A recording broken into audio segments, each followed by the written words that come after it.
Hey, Tom. Hey, Curtis. Do you need a beer, bud? Yeah, I do, buddy. There you go. Nice. Time to power up. Let's do a podcast. Let's do it.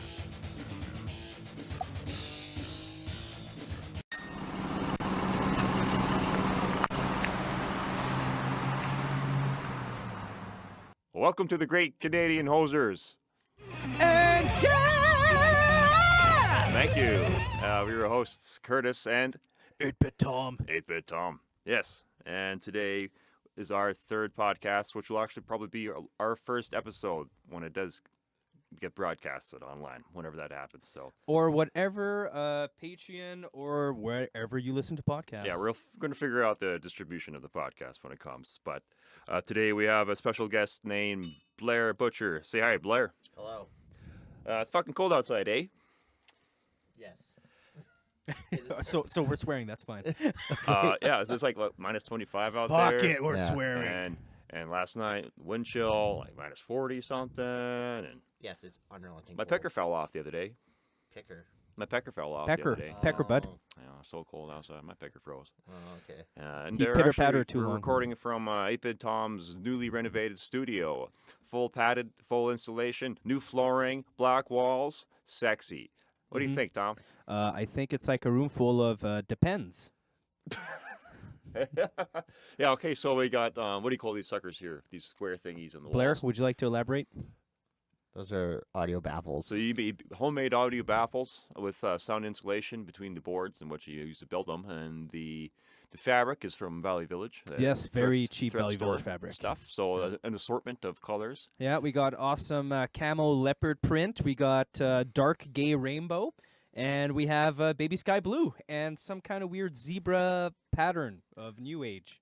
Yeah, and Thomas is recording from his little engineer box. I don't know what do you call that. Sucker? Let's just call it I'm going in the closet, I guess. He's in the Technically, closet. this is a closet, Yeah. is it not? And we don't have any glass in there yet to separate. No, you, we don't yet. I can't afford that which just is yet. pretty funny, but it's awesome. It looks pretty legit, though. We'll put Almost. up some pictures of that. So we have Blair Butcher here. Blair is a sound engineer / musician of the great Edmonton scene, and he's been in numerous bands since his first band, I guess. Would have been, what, in the mid to late 2000s? Does that sound about right? Would have been the mid-2000s. Mid 2000s. What was the first band you ended up playing with there, Blair? It's a very good question. I think the very first band I played in was in high school, and we went by the name Sentient until we got yelled at on albertametal.net because there was another AlbertaMetal.net. Calgary metal band called Sentient. And of course, and we're from then- Calgary. Yeah. And I don't even remember what happened to that band, well, except for people quitting, and then I moved into other projects at that point. Moved on to But I can't bigger and remember. I brighter can't remember things. what we changed the name to, or really anything about that project anymore, because that was a long time ago. Weren't Okay, you well- in Skepsis once? Yes. You were like the founding member, right? If you depends how you define founder. Oh wait, I was in the original yeah, lineup, original Yes. lineup, yeah. right? Yeah. So, but that was, yeah, that would have been the project when I first moved into the city. Was that Right. So Where are you from again? I am from a town called Legal, Alberta. Mm-hmm. Yeah.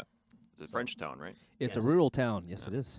It is a small butthole French town. Mm. See, I was trying to go nice with saying rural, but then when Blair comes we all out, know what that means. yeah, it means butthole town. Fucking figure it out. A little while later, you played in my band, Sonor Sodium. Yeah, I did a few gigs for you guys. Yeah, maybe about a year or so.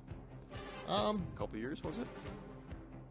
I don't know. I think I only ever did 3 or 4 gigs for you guys. It must have been only like 3 or 4 months. That's what I thought. I had an So- argument I about couldn't this remember. with Curtis the other day Yeah. Yeah. because a very well-known fact. Everyone should know this. All 3 of us played for more or less the same band Yeah. it's Yeah, the yeah, same at Um, different friends. points. Yeah. Yeah, the Edmonton metal scene is a big incest pool. I don't know if you know this or not, Tom. Yes, Small it town. is. But everyone, It's more or less like an elevator pit at your china shop. Don't go down there. Everyone's played with everyone. We Don't- all have the same diseases. Don't go diddle with her daddle. You had another pretty sweet band after that. Yeah. Then after Sonorous, I was with Death Toll for a while, Yeah, right. and then That's right, I left forgot Death about Toll, that. and then I did the Numenon. Yeah. How was jamming with Tyler Dory?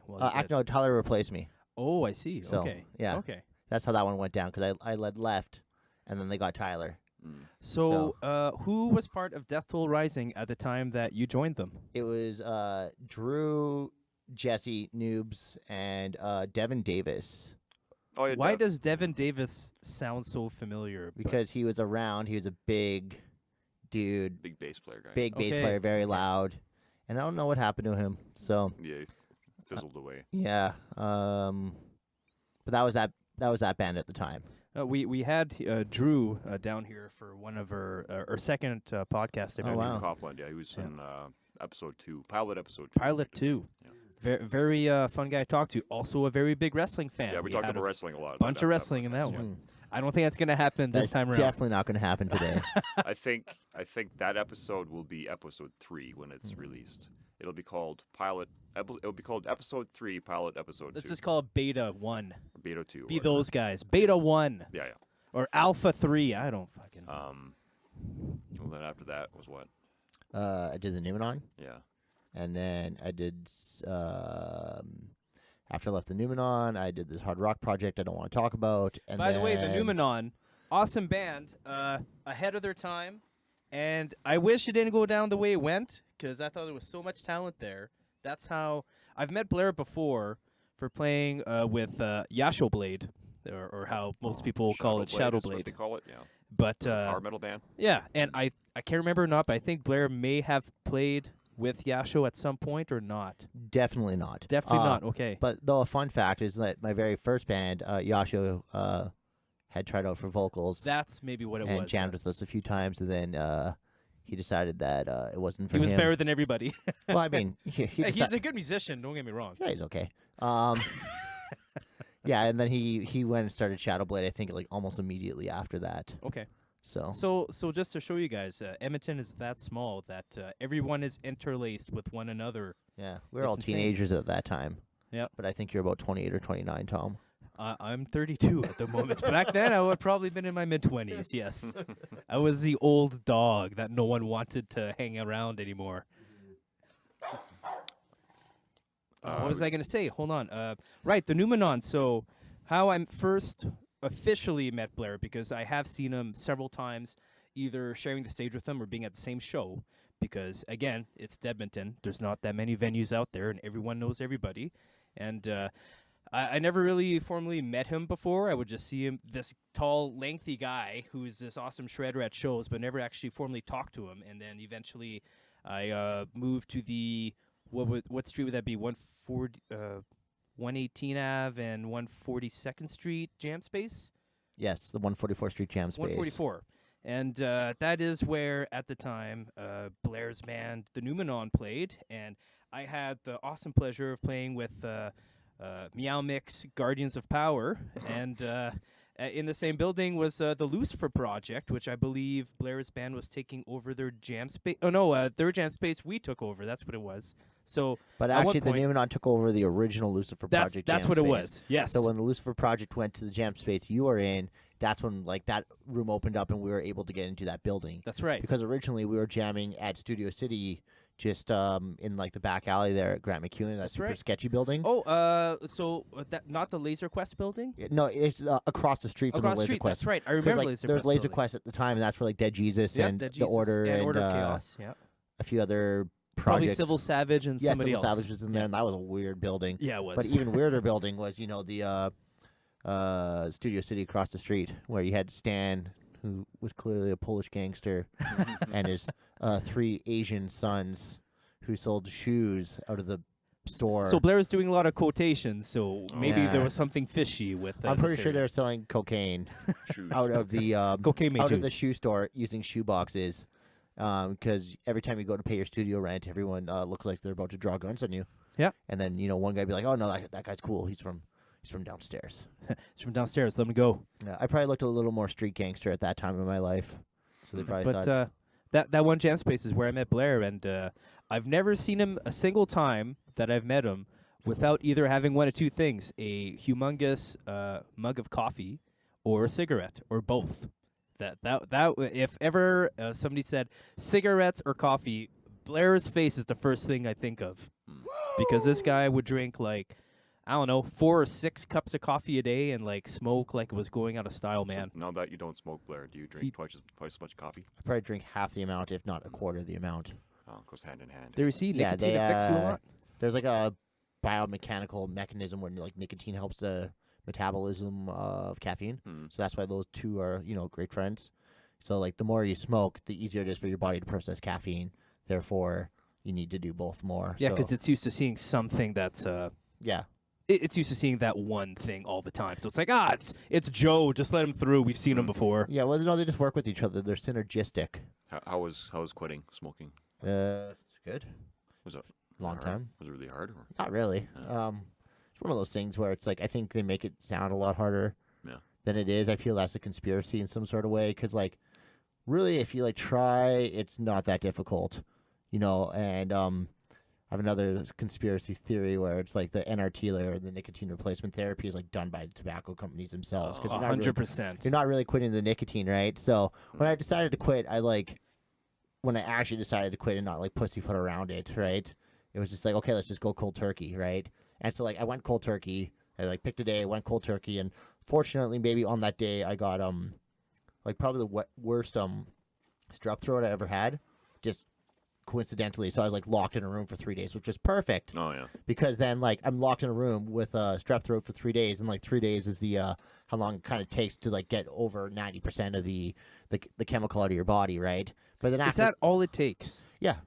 Really? Yeah, that's why I don't believe in nicotine replacement therapy. Because you hear everybody going like, "Oh, I'm going through withdrawals." No, so what do you have to? You're really only going through chemical withdrawals for the first 72 hours or 3 days. Is that right? Yeah. So when people are like, after that, it's all mental. okay, so that's what I was gonna get at. Yeah. So people are like, I've been dry for 2 weeks, but I gotta have one. So it's all mental. Their body already handled it. Yeah, at that point, it's just mental. It's because you want to, right? So if they're just a bunch if you of don't want to, quitters. you don't, especially after the first 3 days. And also, like, one of the reasons why I decided to go cold turkey was I read this stat that showed that, like, people who went cold turkey for 2 weeks, right, had a longer success rate, for 6 months than any other therapy. So if you could quit cold turkey for 2 weeks, you're most likely to go 6 months without smoking. So I'm like, well, that to me makes a lot of sense.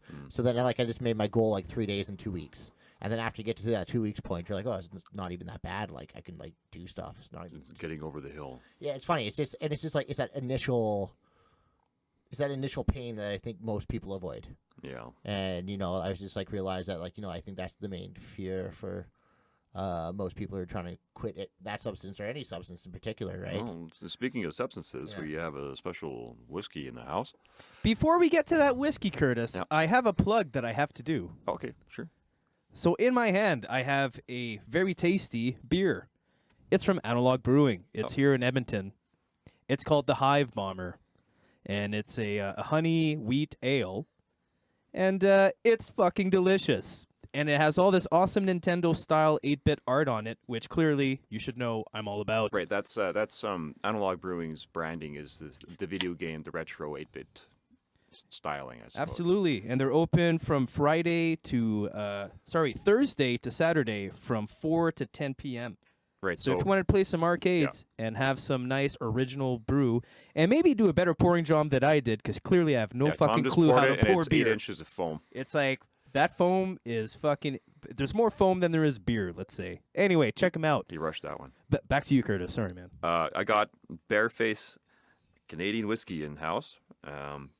I just had a little sample at the store, and I really fell in love with it. It's a full-bodied, very oaky, very smoky.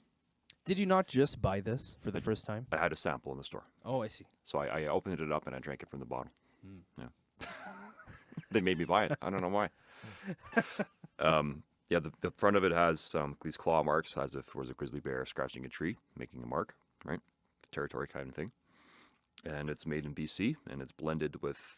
Boo, BC. We don't like those guys right now. It's blended with 7-year-old whiskeys from across Canada. And, very Are lovely. you from BC, Tom? I don't know. Maybe if they were to fucking take their fingers out of their ass and let us fucking drill through them already. Just let the fucking pipe in, guys. It's going to happen anyway. You just lost half of Canada as your audience for this podcast.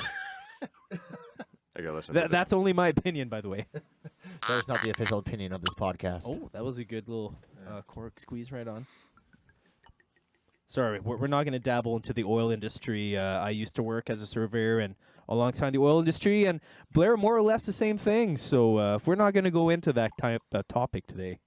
We might. Who knows? It's probably a good idea to stay out of politics. Yeah, I don't want somebody showing up with a nail bomb at my fucking front of my house. Well, at least not for that reason. Maybe for historical reasons. All right, let's do a little cheers. All right, cheers, buddy. You hoser. Virtual cheers. Very, very nice. So after the Numenon, you went on to a hard rock Canadian band whiskey. that you said you didn't want to talk about. Correct. Okay, that's fine. What did you go on to after hard rock? Or I do know you went onto a hiatus of a couple years of not playing any music. And I'm still technically on a hiatus. Okay, that's fair. So can we assume that the hard rock band was maybe the final nail in the coffin? You're like, I need a break from this. I don't know what I'm doing. Are you now a sound engineer? Or, I mean, are you training for one? Or? He was No, I'm not. always a hobbyist sound Oh, you engineer. went to Let's school be or something, fair. didn't you? No, I went to school for other things. Okay. Yeah. I've always been heavily self-taught in audio. Okay, And, now like, hold I on did- a sec. I Just did because Blair didn't go to school for it doesn't mean he doesn't know what the fuck he's doing. There's one of those like learn on the job or get taught to do it. And I like to think Blair is pretty much on par, or if not surpassing people totally. who go to school and who have zero experience with Yeah. doing anything with bands. So Especially in this day and age, you do watch YouTube and absolutely. Like, I wish I had more projects to work with right now, but I don't. So I really haven't like honed the skill. Because like after I was in bands, like I did a few recordings. I did the original Takara recording. I did record all the Remora stuff. I did a bunch of stuff for Ent. I did a lot of other kind of engineering, and like doing songs for friends or whatever else. And but then I don't know. I just kind of hit a wall with it. So I decided that I wanted to do other things in music in my life. So I quit that. But now I'm getting back into it. So like I'm like currently working on a project, but I don't want to like really say too much about it because like I don't know how long it's going to be till it gets done. Yeah. Can we Right, know but- what style of genre or what type of music it may be? Well, it'll be one where like I do everything. So I'll do like I'm going to do program drums, but you know I'm going to play all the instruments, program all the drums, engineer it, mix it, and probably master it myself, right? And it'll That's a lot to take on. yeah, and it'll be like I don't know, kind of stuff like I've always wanted to do. So it might range anywhere from like my love of kind of like ambient post metal, things like Cloud Kicker, Intronaut, or something like that, going all the way to you know, dwelling into like progressive like metal things, kind of like what Eishon does or what Leprous is doing, or are there saxophones in it? no, there's no saxophones in it, but I mean like. But you know what that sound is, right? Yeah. Yeah. I'm trying to remember what's that band with the saxophone. Eishon's saxophonist. They do that album Black Jazz. It's so good. Well, there's an album called After and On the Shores. Yeah. So his saxophonist, I can't remember his name, but he has a band, and they're really good. And they do an album called Black Jazz, and it is like very angular, obtuse, progressive metal. That's very uncomfortable, but I really enjoy it because that's like kind of my jam. Uncomfortable progressive metal. Yeah. Interesting.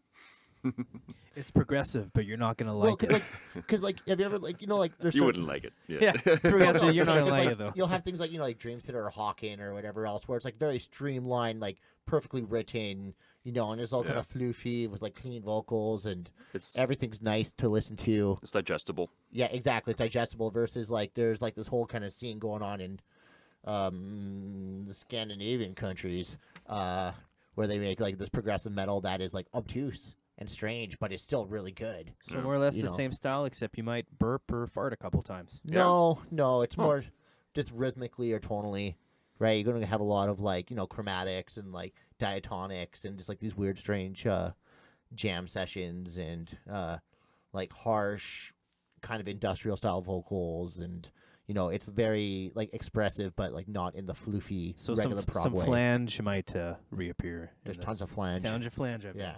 All right. you had some funny living circumstances during some few years ago. Do you want to talk about that? It was Oh, is this coming up? Hold If on, you wanna let talk me about it, segue into this.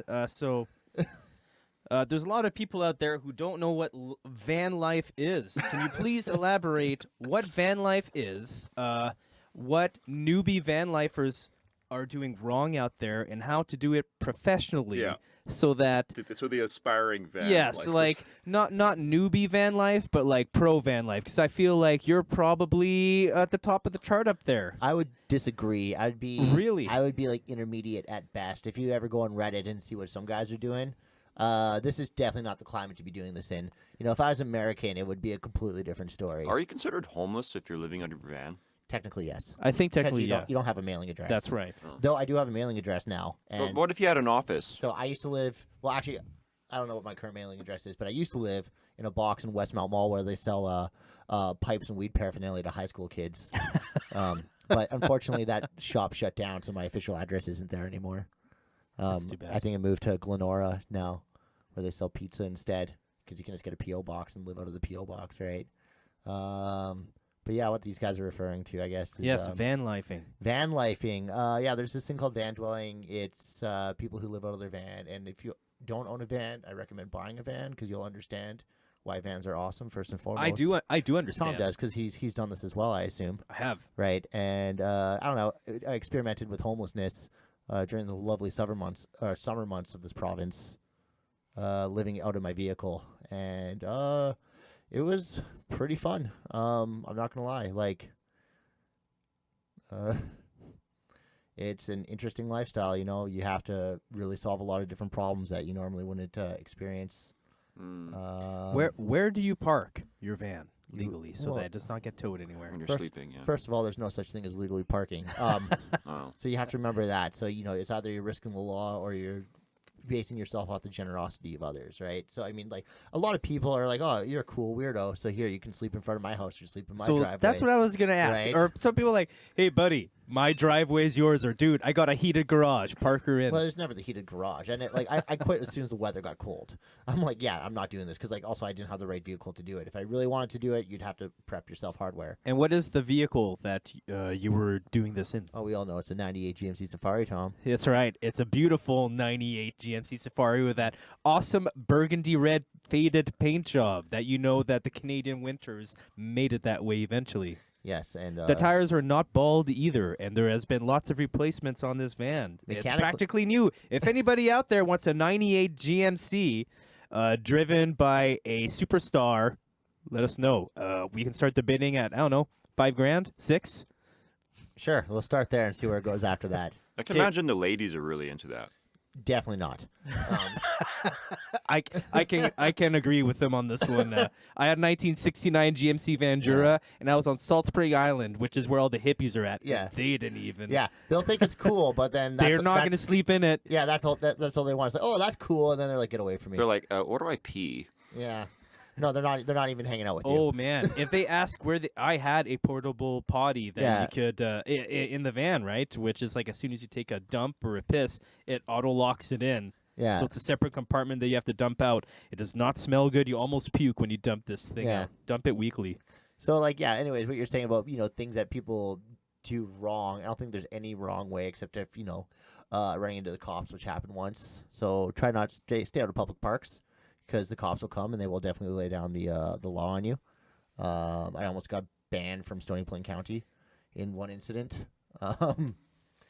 But on the same question, what Yeah. are the top 5 items that you would want in your van life? What do you need in a van? Yeah, oh, that's so you're gonna need top 5 items. First item, blinds. Okay, You we'll blind up the windows. You definitely yeah. want some sort of blind system that does not look suspicious, right? Because you'll be able to get away with a lot, right? Secondly, you're gonna need water all the time. H2O. Like a big jug of water always. Wet wipes?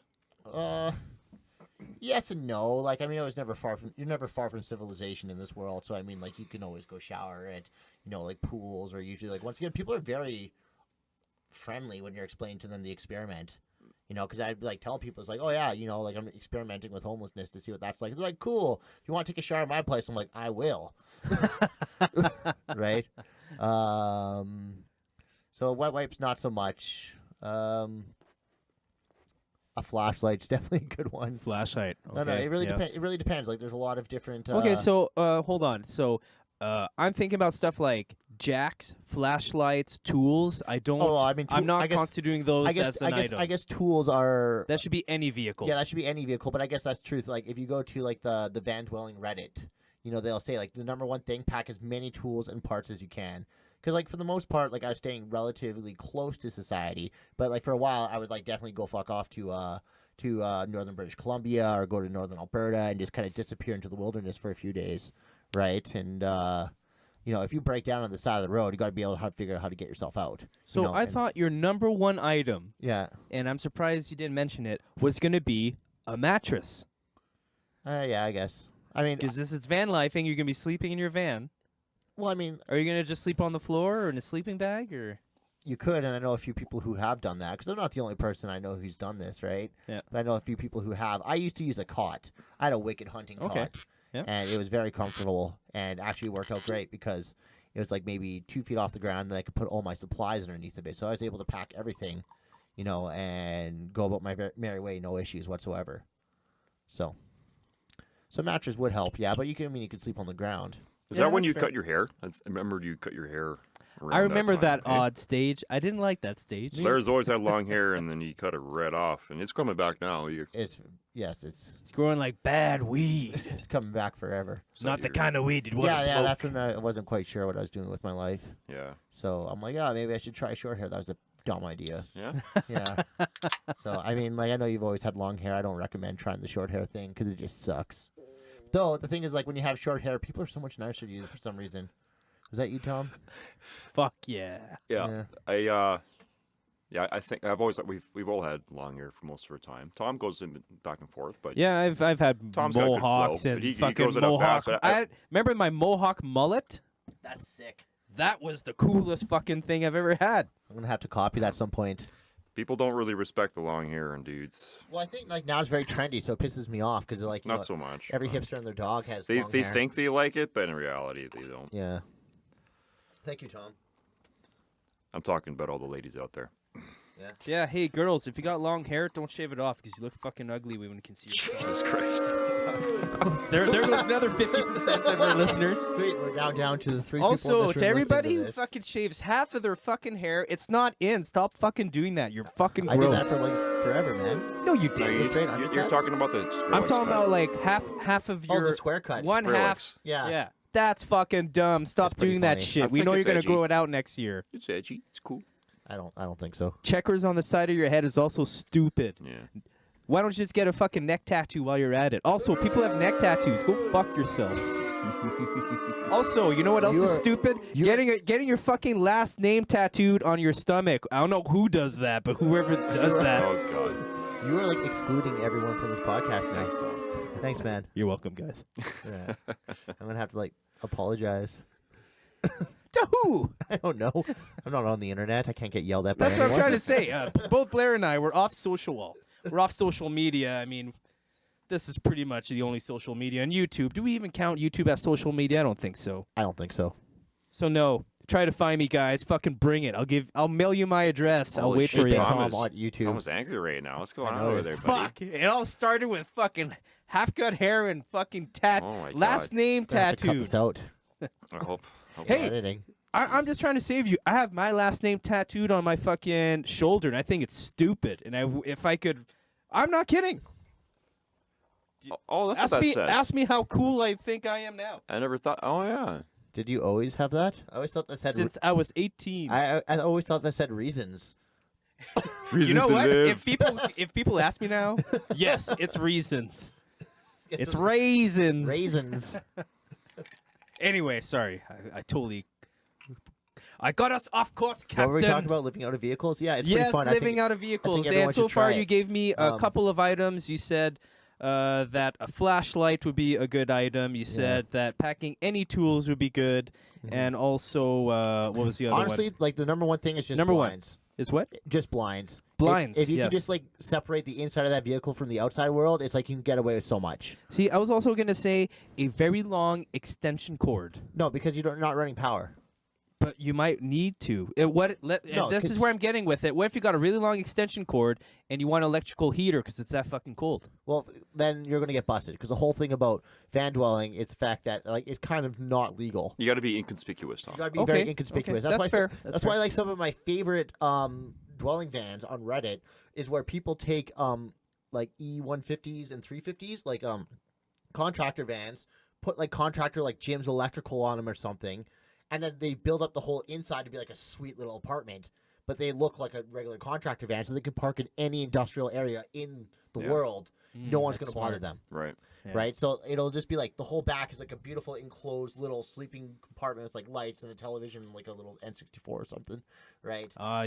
You piqued my interest as soon as you said Yeah. little N64 or something. Right. And but it looks just like a contractor van on the outside. To me, that's the smartest way. And so if I lived in the States, not here, if I lived in the States, that's exactly what I would do. Because then you can go anywhere in the United States and no one's going to bother you.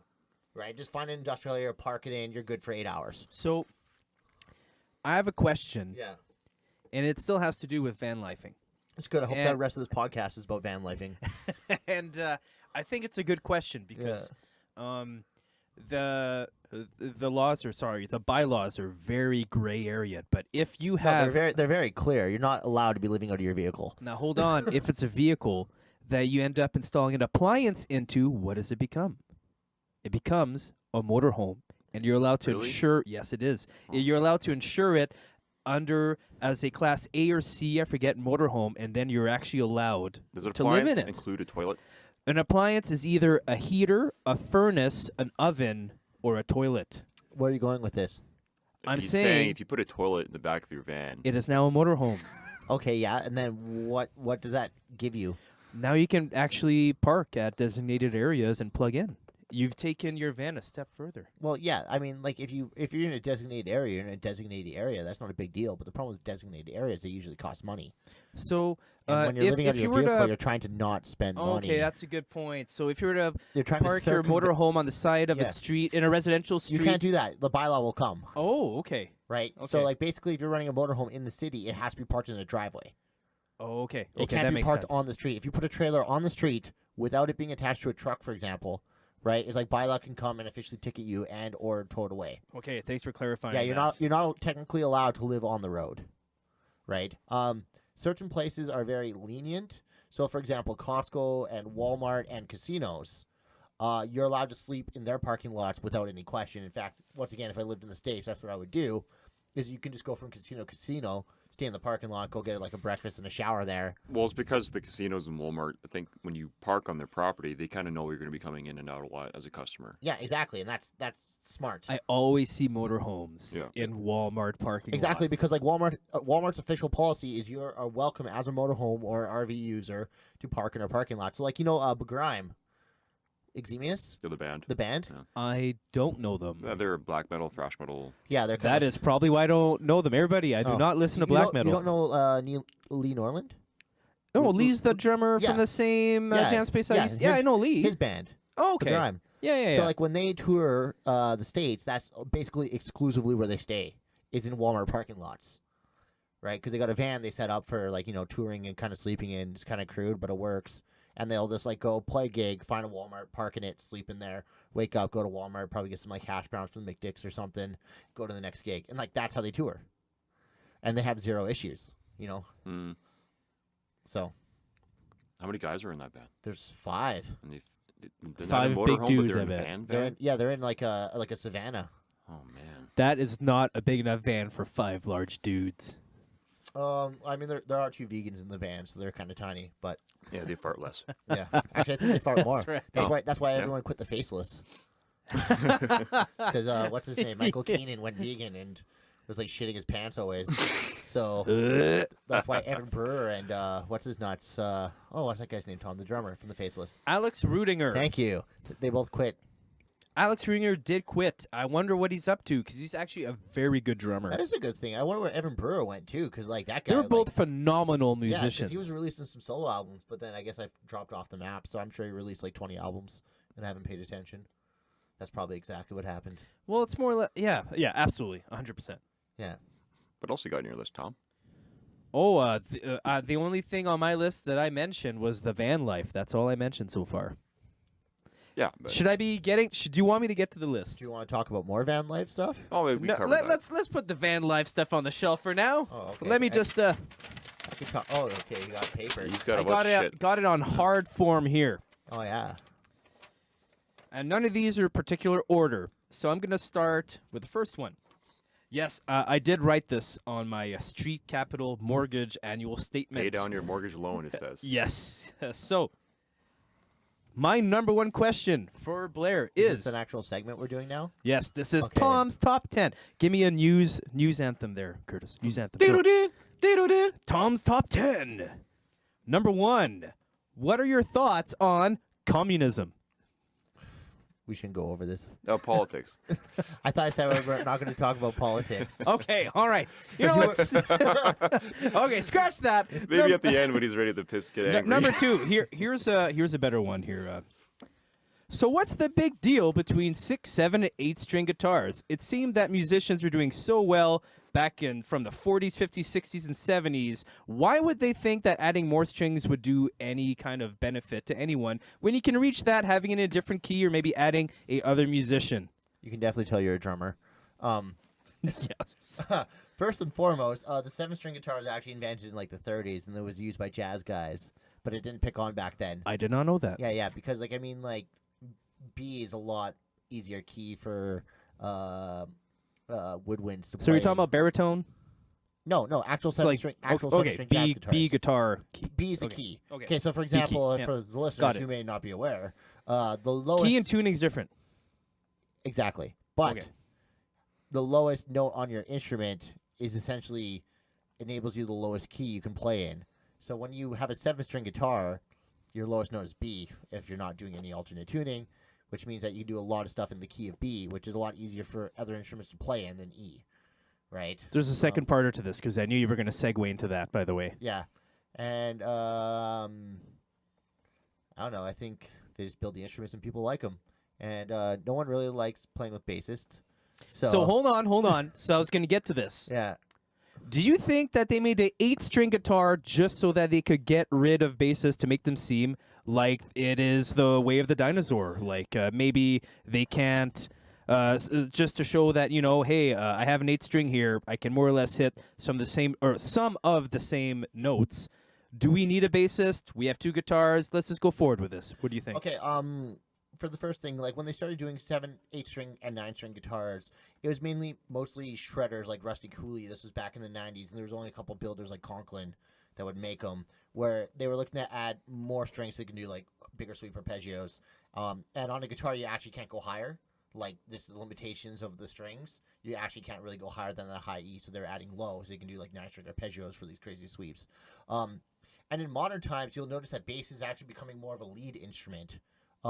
Probably because a lot of guitars and down tuning are moving into that bass range, so it enables the bass to start moving up, playing things that are no longer the root. So you I have see a third parter. Hold you on. see a lot more Before solo you get basses to nowadays. that, so And bass is ending up being a lot more about doing bass melodies, or also doing like counter riffs to the guitar riffs, while guitar riffs are just kind of like in the background, just chugging along. so my third parter to this. Yeah. Was that exactly where you went right into, which is what I thought you were going to go with. Yeah. Now that 8-string guitars are there Yeah. and that they're playing so low, do you think that it creates space for a bass player to stand out more than in the past when other bands where a bass player and a drummer, I'm putting myself in there as well, may have not been seen as that important of an instrument, or more or less what I'm trying to say, make the panties drop to the floor? Yeah, 100%. Okay. That's what I thought. Yeah. Also, because like when you take like the low B on a bass string, that's like 30-ish hertz, which is like almost as low as most people. More or can less hear. like my bass drum. Yeah, your bass drum Yeah. will sit around 50. Yeah, that's right. Sorry. It's about 50 hertz, right? Yeah. But the low B on a 6-string bass is about 30 hertz. Yeah. Right. So I mean, like the best humans can hear down to 20 or 18 hertz. Most people can't. So then the fourth parter to this, because the last chapter here. Fourth part. Yes, this is a 4-part question, because I knew you were gonna answer this fairly well. so I wanted to make it more complicated. Yeah. Where do you think this leaves room for the future? Do you think they will add more strings, remove more strings, or add potentially a second bassist or a third guitarist in bands if they add more strings on instruments? No one likes bands with 3 guitars unless it's Iron Maiden. I can contest this. That's It's very difficult to like a 3-instrument band because it's always convoluted and everybody's going over everyone. I don't know if they can add more strings and guitars, man. Like, it's getting to a point where it's ridiculous, where it's like you have like these fan fret instruments. 12-string guitar. Well, they have 12-string, but that's a different instrument. They do make like 10-string guitars now, and the next like. Man, your fingers would have to be like fucking. But that's mainly for 2-hand playing. So oh, I see. It's essentially like a Chapman stick, except on a guitar neck. Okay. So like that's where a lot of the multi-range players are playing now. So for example, like when I saw Winterson. They had Sarah Longfeld opened up for Winterson, and like she essentially just plays like 2-hand tap stuff all the time on 8-string That would guitars. seem fucking exhausting. You're doing bass lines and guitar lines at the same time. You're playing like a Chapman stick. That's basically the only place it can go. Okay. But I don't know where it's going. Like everyone just seems to be going lower and lower and lower and playing less and less notes with more and more strings, right? Yeah. So. Like, there's not a lot of terribly good projects out there anymore that are, like, really pushing the envelope. I can agree with You know, this. especially in the metal world. Like, metal kind of had, like, this, like, renaissance revival, like, maybe about 5 years ago. I can agree. I can With, agree. Like, you know, when, Yes. you know, the Faceless started coming out, or, like, mainly, like, Animals as Leaders and everything that Yes. followed So after that. you dropping down Animals as leaders. I Yeah. have this band that I want to drop down, Yeah. and I find it very interesting because that's where I thought maybe metal might be going towards, Yeah. or maybe oh my god, the Evolve. next evolution, the next evolution of metal might be Yeah. going towards was the last the Book of Math album by Watchtower. I thought that was a fucking masterpiece. I don't know if any of you guys. What is that? Watchtower is this insane progressive speed metal band from the 80s. Is that Roger Zombek? Is Watchtower? Yeah, I believe it's Ron Yarzenbeck's Yeah. band, or he is somewhat connected with this. Well, because his brother plays drums in that band. Yes. That was the original band. And I couldn't like because I haven't listened to Yeah. many new albums other than, like you said, the Faceless Animals as Leaders, and then I happened to Google. It was either Blotted Science Yes, which is Roger Zombek, or it was Spastic Inc. which is also Roger Zombek. And I actually ended up landing on Watchtower, the Book of Math. And I love anything that says math in music because that to me seems like complications. Do you listen to Dylan Jerk's Gay Plan? I used to listen to those guys all the time. Yeah. The last time I bought their album would have been like 2008 or 10, Oh, yeah. that long ago. But what I'm trying to get at is that when I listened to that album, I thought maybe, okay, this is where metal's going. Everyone's going to have to be complicated as fuck so people would buy it. What do you think? No. Roger Zombek has always been on the outside, kind of like influencing things, and like he'll always be that way. So whatever he does will be like popular 10 or 15 years after the fact. I find like a lot of metal, especially North American metal, has gone like kind of into the burbs. It's all kind of become like a YouTube kind of thing. Yeah. Just kids doing like Pomegranate Tiger. So yeah, like kids doing gent do you covers think and that metal is going to go underground again? I think like maybe elements of it will go underground, like the original. Because this will be the 4th time that metal goes underground. I don't know if people keep tabs up there, but it went under back in right after the 70s, Yeah. and it went down again in the 80s, went Yeah. down in the 90s, went down the 2000s, and it came back around 2001, 2002. Yeah, and I really hope it goes underground again because everything's shit right now. I kind of agree. I believe if it goes underground, it gives everybody a good reboot so that they can come back with maybe some better ideas and more time thought Exactly. behind Stop just making YouTube covers of Disney songs with death metal vocals. it. Because that's getting really annoying.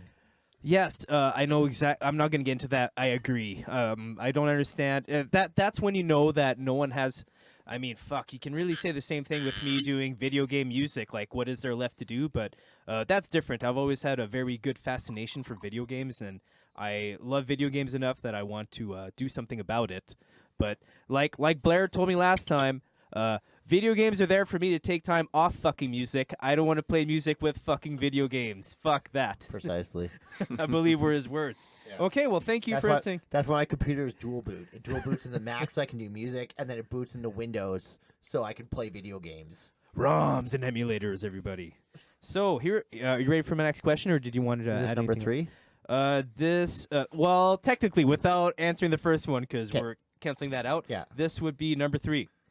If you had to choose one console to play, which would you pick, and what would be the 3 games that you could pick with it, and that's all you get for the rest of your life?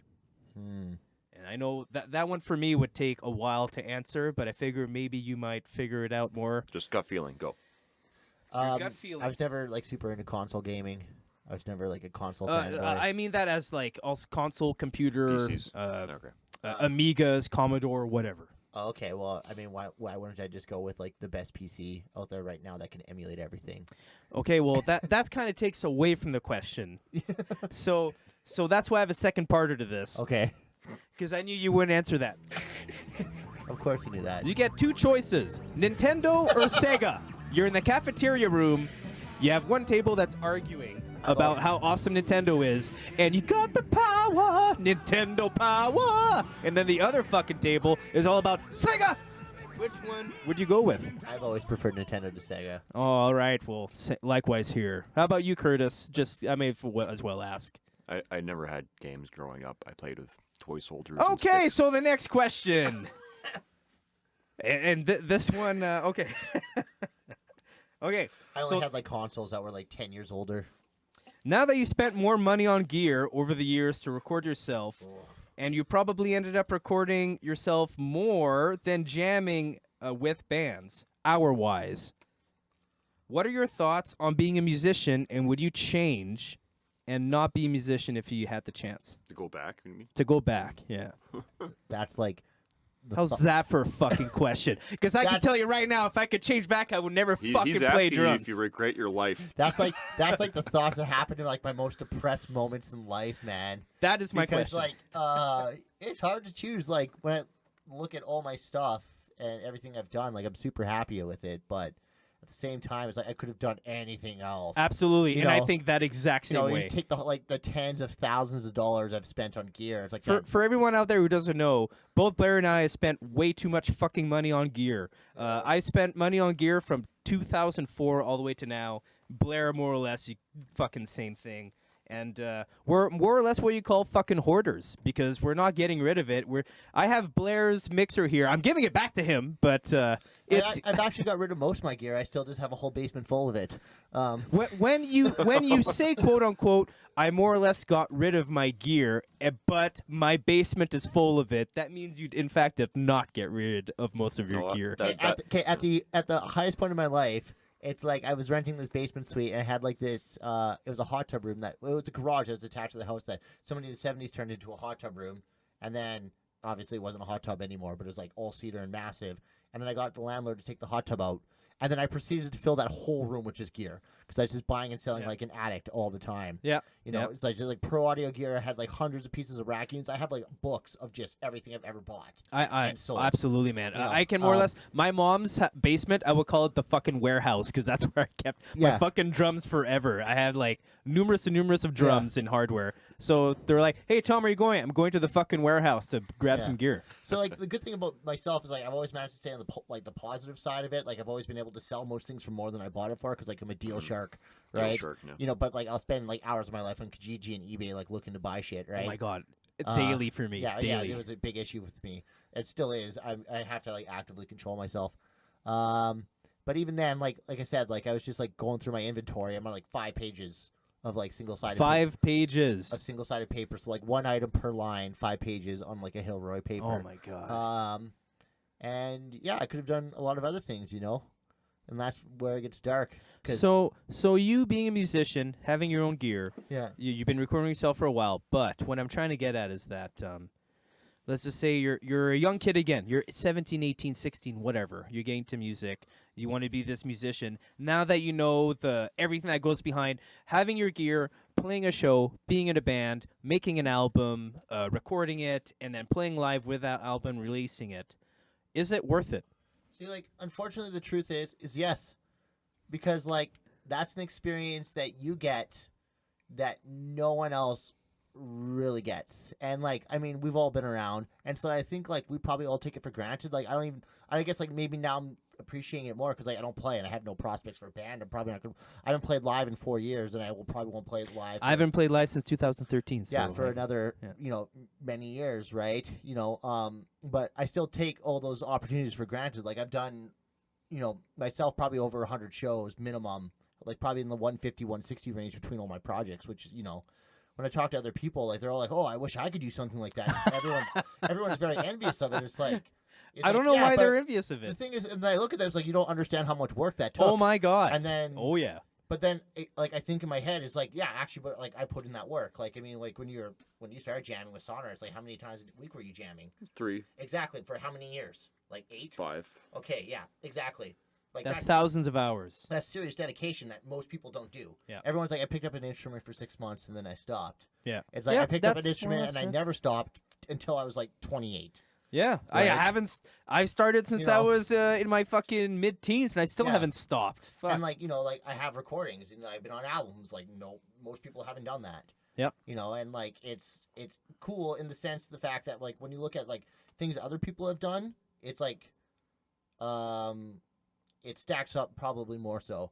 Because like most people would be like, oh yeah, I went to this place and did this thing. You're like, cool, you went to Europe. I mean, a lot of people went to Europe. That's cool, right? You can pay your $5,000. Pay your own expenses. pay- To play in Europe is what you're saying. No, you can just go to Europe, or people who like travel or whatever. Oh. Yes. know. For example, Kara McCutcheon and I had a conversation. Kara sings for Mortillery. Yeah. And I had a conversation with her because she is has a record deal, I believe, with Napalm Records. Well, they've played Right. in Europe. And Yeah. apparently, you pay your own expenses. You Yeah. don't get paid. No, that's how all that stuff works, Yeah. right? Yeah. And even if you're paying your way, I think that's cool. It's I used it's to be- just yeah. I used to be yeah. very jaded about that, but I think that's cool. Like if you, I'd love to do that. if you want to do that, you do that because like most people will buy like a a Chevy Cruze or something. And True. Just waste their money on. You're buying experiences. Yeah, exactly, right. Like yeah, you go on a cruise or You're kind of investing in a business, which is Yes, your and the band. business is you. It's yourself and how Yeah. far you bring yourself to go. along with the band. Like, Well, you're not you're more or less investing it yourself, and I'm putting it this way that at one point you may want to just say like, "Fuck you guys, I'm leaving." Therefore, you invested in yourself in the beginning. You never invested in the other 3 members. okay, I mean, like if you spend $1 in its equipment you have, you're investing on yourself. I'm seeing it in that way. Hmm. I'm not talking about investing time-wise. I'm talking about investing money-wise. you see, I don't know because like in all my projects, it's like I've given away probably thousands of dollars. The just one huge paying fucking mixer you had in your room, unbelievably fucking massive. the SR24. Yes. Yeah. Every time I would open that Jam Space Yeah. room door, I'd always be like, "Oh my god, I think I'm gonna puke." I sold that mixer, Tom. I would have bought that in a heartbeat, man. You should buy my other mixer. It'd work good for you. No, I'm trying to get this broken mixer to work back here. Which one? The other Alesis IO26. I Oh, no, bought. no. Those are interfaces. Oh, right. Okay, sorry. I do not need another You mixer. can buy my mixer that has 16 direct outs on it. So 16 XLR. no, 16 direct outs. So it like when you plug your mic into it, right? You can actually directly patch out of that channel into an interface. Oh, so it's So a you can- it's a you can- two ADAT 8s. No, we'll talk about it later. Okay, that's a conversation for another All time. right. What's next question? Okay, so that's where you want to close the chapter on that one? I think I can just ramble forever, and I don't think that's the spirit of this podcast. Okay. Roses are red, violets are blue. Something here is odd. I think it's a noob. What do you think about Brian James Newberry and your past experiences? hey guys, Pass. Playing, all fuck right. Tom. What? Don't be a fucking dick, I know, I'm just asking somebody his thoughts on another Just musician in skip that. Edmonton. Pass. dude, man. Oh, all right. Jesus, Don't talk about other people. He's a piece of shit. Okay, let's go on to the next question. holy crap. What is your favorite food? Also, can you really handle spice? I don't know. I used to think so, but then I had that one incident in your kitchen like 3 weeks ago. I told you not to put that much on. Yeah, and you were 100% right. I can handle my spice better than the average person. That was maybe a cocky moment of mine. Now, keep in mind, we did have several drinks at Analog Brewery before. What kind of spice did you? What did you eat? We were having tacos, and Tom had this array of hot sauces, Yeah. and I've been watching that Hot Ones podcast, Yeah. and that really inspires me to eat spicier and spicier food. So you probably tried the scorpion, right? That's exactly the one Yeah, you so tried. I tried the middle one, and I'm like, this isn't bad. Therefore, in my Blair logic, I can go to the hardest core one, and I'll be fine. And I totally wasn't fine, and it was super embarrassing, and it was really funny. What did I tell you to do with the taco? You told me to throw away the taco, and then I tried to be a man about it, and finished You dumped it. Usually scorpion is one drop. You're dead. I you're probably dead. put at least. Oh my 8 god, he drops put in it. like no more than that. He put like a fucking quarter of a shot glass in that thing. Like We a should have lot. a segment on each podcast called "Your Last Bad Shits." Ooh. Yeah, that was a rough morning. Everyone has painful shits, and you can tell us about your stories. I have painful shits all the time, but I mean that's probably for different reasons. But that was definitely like I woke up the next. So I had woke up the next morning and like completely forgot about that event Yeah. because like I texted to make sure. yeah, you texted me and I happened to be right on the toilet as you were texting me, and I'm like, "Fuck you, Tom." I knew the time, guys, because Yeah. that's how long it takes my body to process it Yeah, too. because like I woke up, I'm like, man, why does my stomach hurt? I'm like, oh, maybe I drank too much last night. Just like, oh, I probably drank too much, and then I'm like, oh, I'll go to the washroom. Like, oh yeah, that's right, that's why my stomach hurts. And anyways, that's that story. If we can edit this one out. No edits, man. Okay. Things going up. Uh, I'm not done on questions. Yep. Okay, we'll blast through them. Next question. That's more or less almost the same thing. Okay, ask that. Okay, did that. Beer. What is your favorite? What's your worst?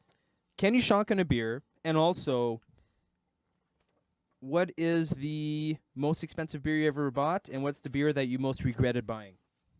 Oh, that's actually there's a lot of good questions in there. My favorite beers are obviously West Coast IPAs. I'm really in love with two breweries right now. The first is Coronado. They're out of California, and they do a series of IPAs in big bottles that are very delicious. I also like Ballast Point IPAs and other brews, they're from San Diego. And in fact, I had a lovely experience at the actual Ballast Point Brewery in San Diego and Long Beach. And the one in Long Beach, I happened to be sitting right next to the representative for Ballast Point and got all this free swag. So I always recommend nice. Ballast Point. Yeah. And they do fish-themed beers. Okay. They're always like fish species, and I love fish, as Yeah. you know. So those are probably my favorite beers. But right now, I'm really into Coronado. And they have a limited release double IPA called Never Better, and I highly recommend it. It's sold in a tall boy can. Yeah. And it's a very it's a double IPA, but it's not painful. You know how double IPAs are usually kind of like, yeah. Very big, large taste left Yeah, on exactly. your tongue. It's very sweet. It tastes like a strong Pilsner. It's strange. Sweet. So Okay. I- That's really nice. That's interesting. yeah. So I highly recommend, and they probably won't run it for very long. Sherbrooke liquor store, which is right next to where I live right now, they have it and it always sells out. Cool. What was the... The other one is the most expensive beer you ever Okay, bought. first, can I shotgun a beer? I refuse to shotgun beers because I have class. That's a big no to everybody out there. It's a big no. The most expensive beer I ever bought, that's a very good question. I don't really buy super expensive beer, so I can't really think off the top of my head. For example, I bought a vintage Oakville Innocent Gun beer, and that cost me $22. Hey, do you have a iPod for your iPad for sports? No. Do you have internet or anything?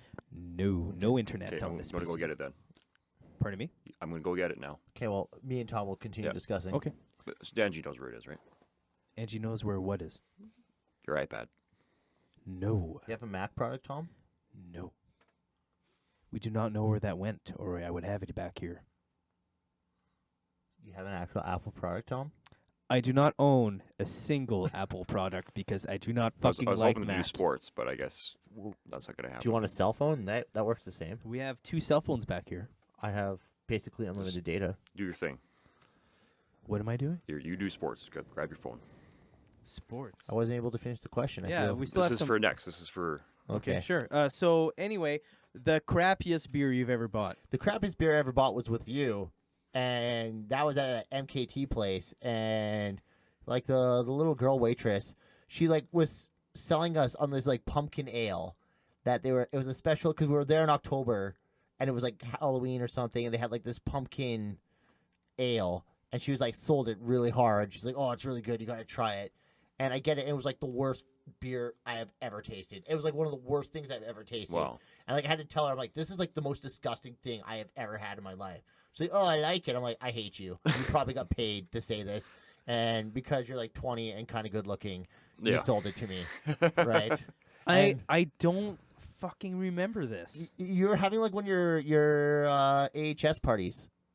Oh, yes. Okay. This was like over a year ago. This was like many years. This was yeah, like several years dude. ago. Yeah. I Dude, remember but this I remember now. how disgusting that beer That was. was really But, fucking like, shitty it was beer. just a juxtaposition of how well she sold it to me.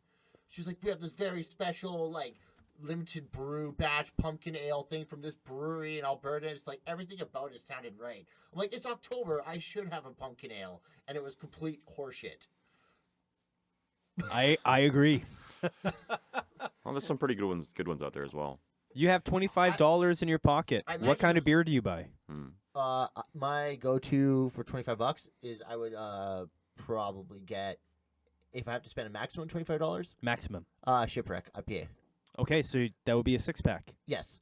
Yeah. And I think that's from Anchor? that's from the East Coast, I think. Okay. I think it's a New Brunswick brand. Hmm. And it's a really good IPA, but they're very expensive out here. Yeah. Sorry there, Curtis. What exactly sports? What do you want me to do? I'm going to do an ad read, and then you're going to do source. What kind of sports? Sports. Like we did last time. I didn't listen to the last Fucking podcast. Edmonton Oilers. I tell you right now, fucking Oilers lost last night because we suck. Anything else? Like rugby stuff, right? Okay, well, This is like last time. let me tell you the rugby What's standings. going on with the Australian Football League? But first, I'd like to give you an eye read. Here we go. This section is brought to you by Rock Hard. Get your heart on. The Great Canadian Hosers would like to introduce listeners to this new phallic power enhancing technology. Get the most from your hard on using Rock Hard's Power Fit Power Form cock rigs. Heavy duty silicone will support your heavy chub while enhancing your guy's performance and style. Rock Hard cock rings are each embroidered in gold with the Rock Hard logo and your own name. That's right, custom cock rings. Now, the Great Canadian Hosers are giving listeners the chance to participate in Rock Hard's special offer. Use promo code GCHP at rockharder.ca for the double Anaconda Squeeze 2-for-1 deal. Get 2 cock rings for... Oh, fuck, I fucked it up. Fuck. I'll edit it out. No edit. Use the promo code GCHP at rockharder.ca for the double Anaconda Squeeze 2-for-1 deal. Get 2 Constrictor Skin gold embroidered power rings for the price of 1. Stop digging around. Get your hard on with Rock Hard. And to use Tom for sports. Premiership rugby standings. I didn't fucking expect it to go there. Am I supposed to come in here with like a fucking chastity belt? Is my ass on the line? Legitimately? Yeah, baby. Anyway, Premiership rugby standings. Let's go from 12 and up. I feel that's more than enough teams. And fucking last 12, Newcastle. There's only 12 teams, Tom. Oh, well, in that case, I'm fucking seeing the entire standings. 12th is Newcastle. 11th, oh my God, people are gonna fucking try to. But Worcester's in... Worcester is 11th place. That's normal.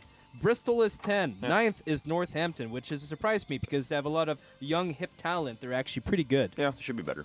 Bath is number 8. That does not surprise me because they always get fucking penalties every fucking game. That's too bad. Leicester, one of Curtis's nice favorite team, all in 7th place. Actually, not too bad. That's like the middle of the line. Yeah, they used to be number 1 all the time, though. Yep. 6 is Wasps, which is pretty low for Wasps. They're typically a top 3 team, and they're bombing right now. 5th is Sale Sharks, which also is pretty low for them because they're always overachievers all the time. No, that's kind of... They're actually not doing bad, I think. Also, their fucking New Jersey suck. Yeah, their jerseys suck. Yeah. 4th is Gloucester, and Harlequins... sorry, not Harlequins. Gloucester would be... What? Oh, shoot. What? What the hell is Gloucester's team's name again? Gloucester. It's just called Gloucester. It's just called Gloucester. Yep. 4th place. Gloucester's 4th? Yeah. Oh, good for them. Third, one of my favorite teams, Harlequins. Very Quins good are in the third? scrum. Yeah, Oh, third. that's really good. Yeah. You know where this is leading. Number 2, who do you think it is? Saracens. It's Saracens, which leaves number 1 to Exeter Chiefs. Exeter Chiefs. Yeah. My fucking team. That's our favorite team. That's right. Yeah. And I will fucking cheers to that one. Yeah, cheers to the Chiefs. What's the Chiefs chant? Remember that? Ho, ho, chop. Yeah, thank you. You're welcome. Any hockey news? Oilers suck. Yeah. Buffalo suck. Anybody else? I don't give a shit about. Yeah, pretty much. Calgary is doing shitty. Fucking LA and Red Wings are almost last place for the first time ever. Fucking Dallas Stars is doing mediocre. Anaheim is doing fantastic. And fucking who fucking cares? The Oilers aren't winning, so no one cares in Edmonton. Oh, they still care. They still pay a whole lot of money. Oilers Also, fucking, what's his name? Lucic almost had a fucking hat trick at the Buffalo Edmonton game. I was going to fucking throw my jersey on the ice. Fucking long-nosed prick. Yeah, he's got a crazy nose, hey? It's like a beak. Oh, well. Surprised it hasn't been broken. It's holding its form still. Have you seen that nose? No. It's amazing. I've watched one hockey game in the last 10 years. Blair used to be a referee for hockey. I don't think he cares too much about I it see. now. I'm sorry. Make a lot of money reffing. Yeah? So let's make the rest of this podcast about how you got a plugged ad for cock rings. Yes, please, enlighten me with these cock rings. Oh, you want me to talk about the product? Yes, I want you to talk about First the of all, cock do you ring. use the product? Full disclosure. Oh, yeah. I saw these 4 of them. 4 cock rings. That's a big cock. Do you space them out, or do you like put them together? Yeah, one below the head, and then Jesus That's gotta be rough, man. yeah, one of the balls. Oh, my God. 2 on the balls sometimes. One each testicle. Yeah. So So is that why you're plugging them? I'm plugging something. He's plugging something. All right, I'm gonna leave it right there. That was the perfect soundbite. Yeah, let's just leave it there. So you like Japanese food, hey? I like all food. I thought Tom. I have one more question. I do. Yeah, like, sure, that's what- I do what like the song say. Japanese food, though. My question is, Yes. Blair, you are aware of most cultures, and you love Yes. food, and you Yes. love most of these cultures' foods. I do. What is your favorite food/culture and your least favorite? Yeah. Oh, that's a hard question. You can only pick one. I can Only one. Fuck me. If I had to pick one, Szechuan food would be my Really? number one. Really? I There's- thought you were gonna go full out Mexican on this one, Mexican is definitely up there, but or Indian food even. Fuck. I do like. Well, I'm always 50-50 on Indian food because like they kind of like go over the top too much, you know. Mhm. Like You're talking about over the top like curry or presentation or no, like curry, like just Okay, like curry, it's just like yeah. what flavor do you want? We're gonna Curry. We're gonna do it to a million. That's like always Indian Yeah. food, which is good when like you're ready for it. Can but you taste a curry? Yes. Yes, I can taste the curry. Is there potatoes in here? No, this is 100% curry. Those potato texture things is actually just curry balls. But I would go Szechuan because that's probably Szechuan, man. Oh. that's probably like my favorite for variety. There's a lot of variety in Szechuan I would have food. never guessed Is this. there a certain restaurant in Edmonton that you recommend? Oh for yes, Szechuan? if I could plug a restaurant for Yeah. Szechuan Please, by food, all means. I Da-da-da-da-da-da. would go visit Jackie and Seven at Old Szechuan, just on 99th Street and White Avenue. Is Jackie the owner? Oh, that's an old Yes. place. That's an older building, is it not? They did do some renovations. Okay. It's right next to like a mountaineering That's club now right. and a Running bike room, shop. I believe, or And something. it's gonna be like I'd say you're gonna pay about 20% more than you would like for a meal, but it is the best Szechuan food you will find in all of Edmonton. That used to be a breakfast And- diner, that location. Yes, exactly. Yes, it was So Fiora's they or actually- Fiore's or That something. restaurant actually used to be right beside Long McQuaid. There was that house beside Long McQuaid downtown. That's like now the Wonton House. Old Szechuan used to be in that building, right? But they moved to this area in White Ave, and so it's really funny. The original menu actually had like 570 items. It was about about 3/4 of an inch thick, and they have reduced their menu down to 70 items. But if you want anything from the original menu, they know how to make it. So if you just have to ask them for original dish, they will make it for you. So And I'm sure there's a PDF menu up there from back in the day. there's not. I actually wanted to ask them if I can get like a copy of the original menu, which was just straight text, like 3/4 of an inch thick, and it is the best Szechuan food in probably all of Edmonton. Not something I would have guessed you saying. Well, I mean, yeah, because like you don't. Only get pick one. Well, I picked that one. Okay. Like- Your least favorite. My least favorite food is definitely probably American food. Elaborate. Burgers and fries. Burgers and fries. Kind of like, I don't know, Carl's Jr. and Fatburger and that shit. That kind of stuff. Okay, yeah. so if you say burgers and fries, are you also throwing in like fucking ribs, steak, and everything else, like typical American food? That's not typical American food. So, like for example, I consider ribs like Southern America, like It's still American. Southern Well, USA. yeah, but what he's talking about That's why I wanted you to No, elaborate. because like I would consider those southern states a completely different culinary discipline than the rest of America. So more or less normal America, and then anything Cajun is separate. Is Yeah, what you're saying. exactly. Well, 100%, because those are completely. Because different ribs food. is a Cajun southern Exactly. thing. Yeah, those are completely different food Okay. cultures. I can agree with that. That's a good. That's actually a very good So So fries, Five Guys and burgers- Fries, Yeah. Carl's Jr. Yeah. I'll eat it if it's the only thing in town. Yeah. But I'm not gonna ever really spend my hard-earned dollars. Pete's. I've never been to Pete's. I don't even know what that is. It's just a classic burger diner. Yeah. Milkshakes. Like I like making my own burgers, but that's Likewise. different. Harvey's. Well, I mean that's fast food, and Harvey's is okay for fast food. Uh-huh. So. But Yeah, I- yeah. You but I feel making your own food, that's just separate. Oh, at home. Well, not like Subway where you build your own sandwich. Yeah, You're talking yeah, about at exactly. home, you're making it. Yeah, I make burgers at home all Yeah, the time, but that's yep. a different experience. Oh yeah. I love making burgers. I can agree with you. Yeah, Thomas makes great burgers. I make better burgers. He makes balls. You know what? You fucking bring it to this barbecue, and balls. we'll Okay, just fucking Okay, throw I'm down. gonna have a party this summer. It's gonna be my billion second on this planet. You're invited. And we're gonna have I'm literally gonna have a billion second party. A billion second My party. billion second on this planet is on Saturday, July something. Okay. So A- we'll have a a billion second burger off. Oh, I and like we it. will have a burger off. That's a great theme for a party. I like it. Because who's I not like going it. to show up to that party? Dude, I have my fucking apron. I have everything Okay, ready. sweet, done.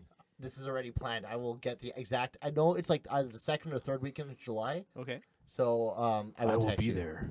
Yeah, and like we'll invite like 30 people. I think your apron, Thomas, should be a picture of you flipping burgers. So that way, when you're flipping burgers, it's an apron. Yeah. That's like burger inception. Yeah. Fuck. And then the apron on the apron. Is it real? Is on the it not picture of real? you I don't flipping burgers. know. Yeah. Sweet. Well, that was a good question. I love food. I have more. I'm just more or less trying to. I'm waiting for some natural stuff to happen here. I don't want to impose my questions on all This the is time. all natural. Did you want to talk about some programming stuff, podcast stuff for a bit? No. Okay, cool. No, I do not want to talk about programming. What I mean is the show. C++. No, No. no. C-Pound. Yeah. Okay, so what's your question then, Curtis? What do you mean programming? I'm just explaining that how the show is going to be released. Okay, well, so far, you will be able to. But if you're hearing this right now, you're probably hearing it in its first inception, which is going to be on YouTube. It's probably going to be in two-parters or a four-part, because I believe you're only allowed to upload. Actually, no, I've seen bands upload No, 2 you're hours. You just need bullshit. advertisement can- in between. It'll be broken up, but it's going to be one. It's one either segment. It's either gonna be 1 2-hour segment or whatever with commercials in it, or it's gonna be 4-parters with no commercials. So you know, like YouTube isn't 2008 anymore, and you can have longer videos on it, right? Oh my god! Anyways, so it's going to be on all the platforms, Yeah. including YouTube, and then eventually. In your recent phone apps will be able to be. Podcast tinker- Addict and all that crap. Yeah, you soon you will have your diddlies tinkered with by the great Canadian hosers. And eventually we'll have us filmed so you can see our stupid faces as we speak. Yes, you can try to search us down and fucking kill us, hunt us yeah. down and take us out. Yeah. I've lived long enough. That. Just bring it. I want this mortgage paid off with already. Mm-hmm. You just bought the house, man. I know I did. It's like you got 25 years to go. We're At going to least. bank 4 episodes. So this is episode 3. Episode 3. Yeah. And then the 4th one, we'll bank that. It's And like then Star Wars. what? You know, do you mean Star Trek? No, episode 3, Star Wars. How about this? Are you a Star Wars fan or a Star Trek fan? I'm a Star Trek fan, and you know this. I know you're a Star Trek fan. That's why I'm surprised you went with Star Wars. Because you said episode 3. Yeah. I see. What's your favorite Star Trek movie? None of them.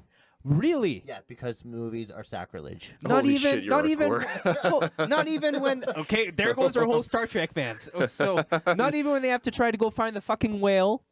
That's a fucking dumb movie. Not even when they try to go find the first satellite that's been set out into space and sending back its fucking signal all the time? Who cares? Wow. Okay. So Star Trek only sitcom, not movies. This Only is harsh. the Next Generation, and that's it. Only sitcom. You Only mean Next series? Generation. What the? What? Holy Not crap. even fucking Voyager or anything. Voyager was okay. Oh my I goodness. didn't watch a lot of Voyager. Wow. So we don't only have a Star Trek fan. We have a fucking uppity Star Trek fan. I'm just being confrontational. Man, just put that cube up in space and I want to fucking watch.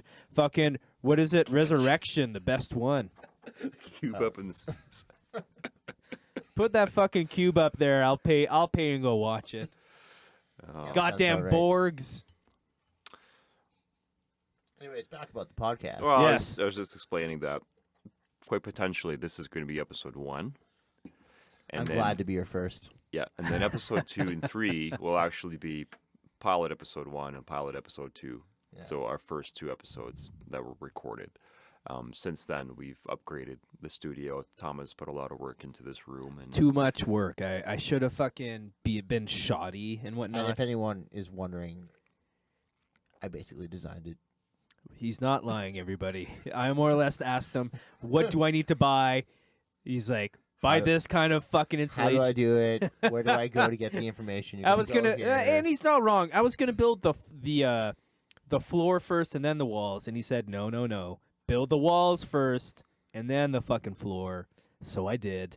He told me that's a vibration thing, It is. and he's not wrong. no, he's not wrong. even in regular renovations, you want to do the floor last. Yep. And I was gonna go buy $300+ worth of soundproof insulation. He said, "Don't be an idiot. Build your own sound dampening boxes with the insulation you own currently." So I did. I like how they look. Like, I'm probably gonna rip this off. I mean, you did steal my idea, and I just haven't been, like really willing to drop the money yet. But I do like how it looks, and I'm also impressed with the kind of fabrics you got for them. I wish this was on video because like it looks pretty There'll sweet. be in here. some photos. You'll see. I legit Oh. tried to. I know this sounds ridiculous when I. Sorry, let me restart.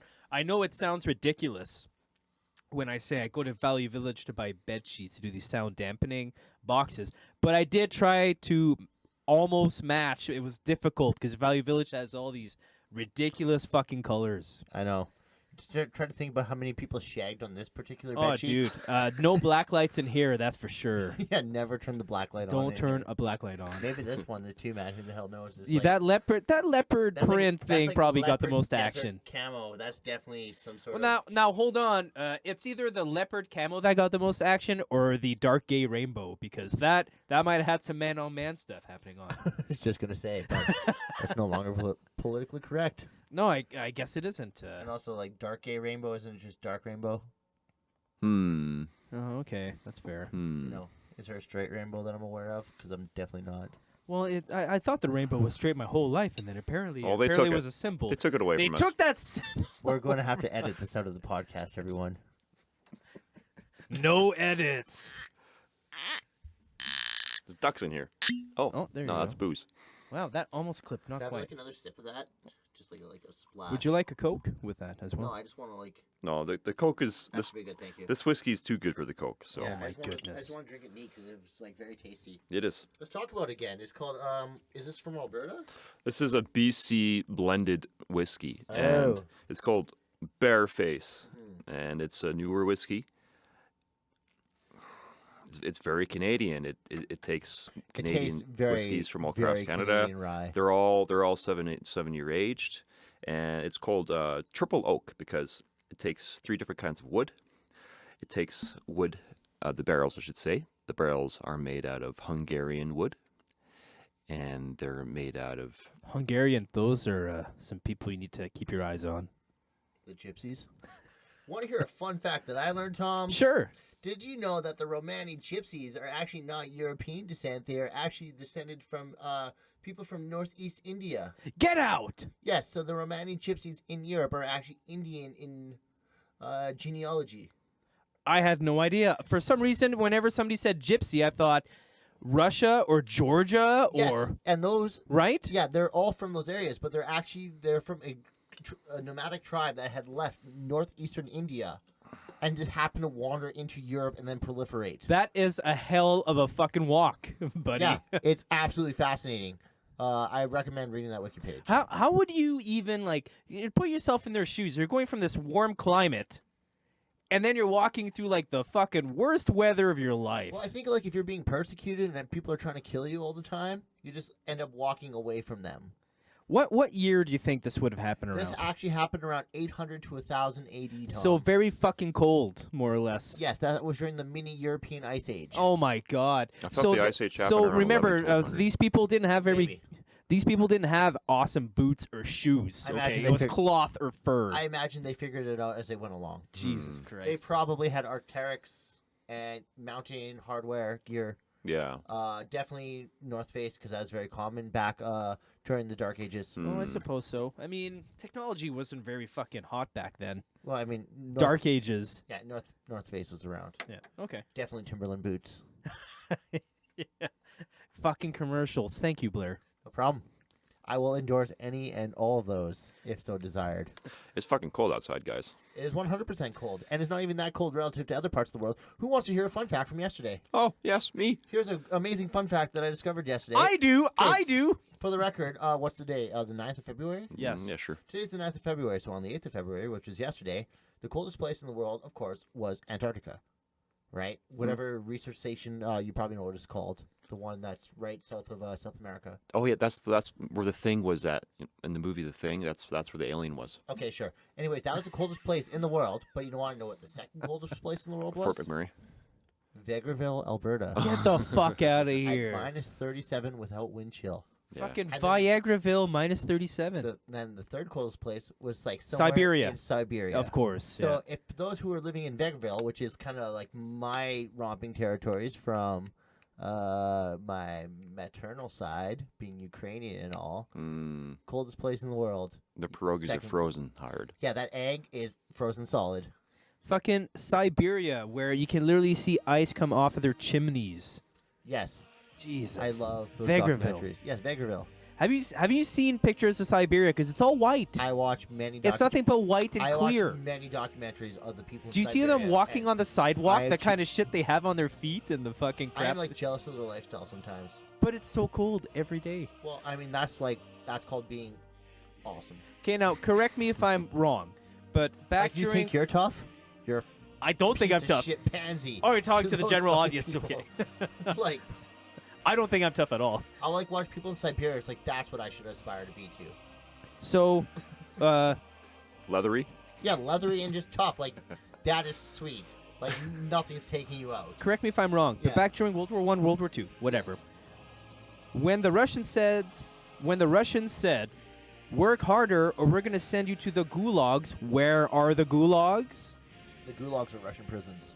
Yes, but where would most of them be situated? Most of them were in urban areas, weren't they? In like Moscow and St. Petersburg. No, most of them were in the coldest fucking places in Russia, which most of them were surrounding Siberia. Moscow and St. Petersburg, because those places are super cold too. By the Yes. way. I thought gulag was just a standard like political detention center. Yes, but they would send them to work harder, and they wanted to make them miserable, so they Yeah. sent them to places which were even colder, and they wouldn't fucking feed them as well. Well, I did read that book in high school. Where they sent the people to the gulag. Yeah, we all read that shit, man. Yeah, I must have smoked weed that day, because I don't remember a thing. yeah. Did you go to high school in BC Yeah. where they don't actually do high school? Oh, I'm so high, man. No, Thomas is from the country of Quebec. I'm not born from here. I moved out here in 94, and I What learned English exactly in are 93. you? I was born in Quebec. And Apparently I'm from Germanic. no, I don't give a shit Descendants. where you're from. What are you? Are you? I'm are a you Friarish. Albertan? I'm French and Irish, and Are I've you moved in Albertan or are Alberta you in a '93. Quebecer? He's totally Albertan. I think I'd like to think I'm You're- Albertan by you're- now. You're definitely Albertan, except for like certain things that makes me suspicious. Yeah, you talk funny. That's not my fault. It's not my fault. I wanted to learn English sooner, and they just said no. Only when we live in a. I feel that there's more in common between Albertans and Quebecers than Albertans and the rest of Canada. The Well, I feel like separatists, Alberta like, wants to be Albertans- their own sovereign place Exactly, as well. and like people are like Albertans are so far up their own ass about things, and Quebecers are so far up their ass about own things. He's that, not like, wrong. If those people like united, we would be like the greatest force in all of Canada. Okay, so how about this? Yeah. Say Alberta. Change subject. Oh my God, no! It's on the same subject. I'm trying to get the Quebecers on our side, man. What if Alberta and Quebec wants to separate together? What are they called? Quebecerda. Alberta Beck? Quebecerda. I like that. Quebecerda. Oh my God. Caberta. Let's do it, guys. Put your votes Queberta. in. I Put like your that. votes in. It can be the 80s again. Queberta. I'm just kidding, guys. Please, nobody vote for separating from Canada. That's just a joke. I don't know. I don't think that's that terrible of an idea. Did it get hot in here? Because if Alberta just sided with Quebec, we would get what we wanted because Quebec gets everything they wanted. They might throw us $1 But we're so different though between the two countries. I don't think we are because you know how many Quebecers, between the two countries. Quebecers will come out here to work. Right. Yes, and they move back during the winter times. I Just know, like the which Newfies. is stupid because our winters are better than Quebec somehow. 100%. It's warmer here. Are you aware of that? Yes. Yeah. So, I'm going to propose that Alberta and Quebec should just merge and become allies, and then take out the rest of Canada. It's the two strongest provinces. We can do it. It's like a game of Risk. It's definitely a game of Risk. That's for sure. First, we'll start with Ontario because fuck those guys. But Ontario's like Quebec allies forever. No, they hate each other. Oh yeah, So- you're not wrong. I guess. So and have a soft spot for Saskatchewan and Manitoba, so they can be our friends. BC, yeah, they're pretty docile BC, provinces. we can just steamroll. Yeah, uh, BC, they're too busy And then smoking the East pot. Coast, sure, whatever. Who cares? East Coast is a great place. I've never been to the East Coast, so I can't say. Well, you've been to amazing. Quebec. That's more or less I almost mean, the East from Coast. an economical view, it's not so much, but great people. Yeah. Labrador is big, but doesn't make a lot of money, does I it? heard there's good seafood. There is. Better than Alberta. I hope there's better seafood in the East Coast than Alberta. Uh-huh. My friends they honeymooned in The honeymoon. honeymooned in Nova Scotia or something. They said it was awesome. Sweet. So Potatoes and halibut. exactly, that actually sounds like a great time. It does. Yeah, you don't need anything exotic, just halibut. Halifax is actually making I want to see a football team, a CFL team. Really? Get the fuck out of here. That's Yeah. good. We need 18 more CFL teams. Before Great. That So becomes a serious so we league. already can understand footballers already. So now that Halifax is going to have a team, we will not be able to understand them double the amount of times because they're from out east. You can already not fucking understand them. Are you with me on this? People Do from you fucking get it now? Nova Scotia guys aren't that bad. They're pretty bad. It's not like Newfoundlanders. They're almost the same, man. Oh, Nah, God. not so much. Well, I guess when you compare it, I guess Mike is from Nova Scotia. New Brunswick. New Brunswick, same fucking area. Come on, it's They would probably talk like Mike. they don't talk like Mike. All right, that's a good point. Everyone from fucking So East everybody Coast. out there, East Coast, we love you guys. They're all named Mike. Everybody has a friend called Mike. Even the women are named Mike in the East Coast. Mikey, with the E and a Y. makes things simple. Yeah. No, I But, can tell which way yeah. you swing. Anyways, the CFL. Yeah. Halifax is putting together a team in the next year or two. They'll probably fucking go back home during the winter time. They just wrapped up the fucking Aren't, NFL East Coast winters way more brutal than out here? Yes, they are. in a different way. Which is why I don't fucking get it. It's a different kind of winter. I just want to live in Victoria. That's the best winter.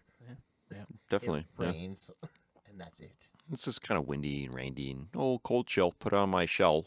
Yeah. Let me put on my Columbia Yeah. Harley Hansen jacket. Yeah, who are you wearing today? I'm wearing fur. A lot of them don't work, so they don't have to No. go outside. So True. a lot of retirees out there. Yeah, all the boomers, Yeah. assholes. Yeah. I wish my Hey grandparents. Tom, we're gonna ask me about the baby boomers if we're gonna get political here. Is that on your list? I don't know if I should. I don't want to piss off those people. We You're on a love you, roll baby today, Tom. boomers. You brought us out here. You were so much sweeter in the first two episodes. I knew he was gonna Fucking stomach tattoos. Who fucking does that? Come on. Are you an MMA fighter? Are you feeling Selmo? Oh, that's a good one. I was gonna go with fucking CM Punk, but that's fair. CM Punk is a wrestler for WWF. Okay, cool. And Phil Anselmo is Buddy from Pantera. Pantera, singer yeah. from Pantera. All right, All sweet, right, sweet, there sweet. you go. Yeah. Neck tattoos and stomach tattoos. Woo! Okay, where are we at? We are Number at 7. there is no question. You That's cut it? 3 of them out. Sweet. All right. So we're That's gonna, all the fuck. Tom's top 10. Sweet. Thank you. Done deal. That Where do you was wanna- a huge section. That took out Where do you wanna- probably yeah, an it's hour great. of time. Almost an hour, like 45 minutes. That's excellent. Plus my cock ring commercial. Yes. We should probably like cut to that again. Yeah. Yeah. Tom should do it this time. Yeah. You want to do the read? Sure, give me the fucking paper. They pay us double if we read it twice. Do they actually pay you? Okay. Oh my god, some of this is cursive.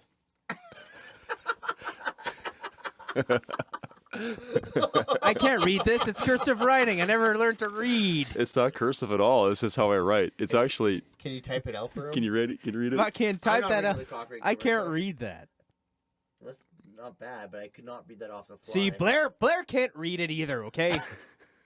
Okay, It's not type- just me. Type it out. Invite me back over so I can hear Tom say this this plug. Cock rings, guy, buy them. If you need them, you got a fucking trouble keeping it together for more than 5 minutes, and please buy cock rings.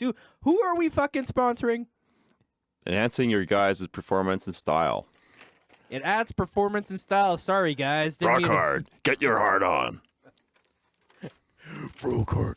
Get your fucking heart on. Woo! Perfect. Okay. It looked cursive to me. Oh, I write. It's like semi-cursive. I don't pick up the pen. Pick the pen up. Yeah. You pick your feet up all the time, don't you? Come on. Yeah. I Two do. different things. I do Pitter pick up patter. writing. Let's get at her. Yeah. Really? Yeah. Oh. Yeah. Yeah. Nice studio, Tom. Like, the flooring's nice, and I wish you would have staggered it, but you didn't call me. oh yeah, you fucking did the flooring all non-staggered, straight.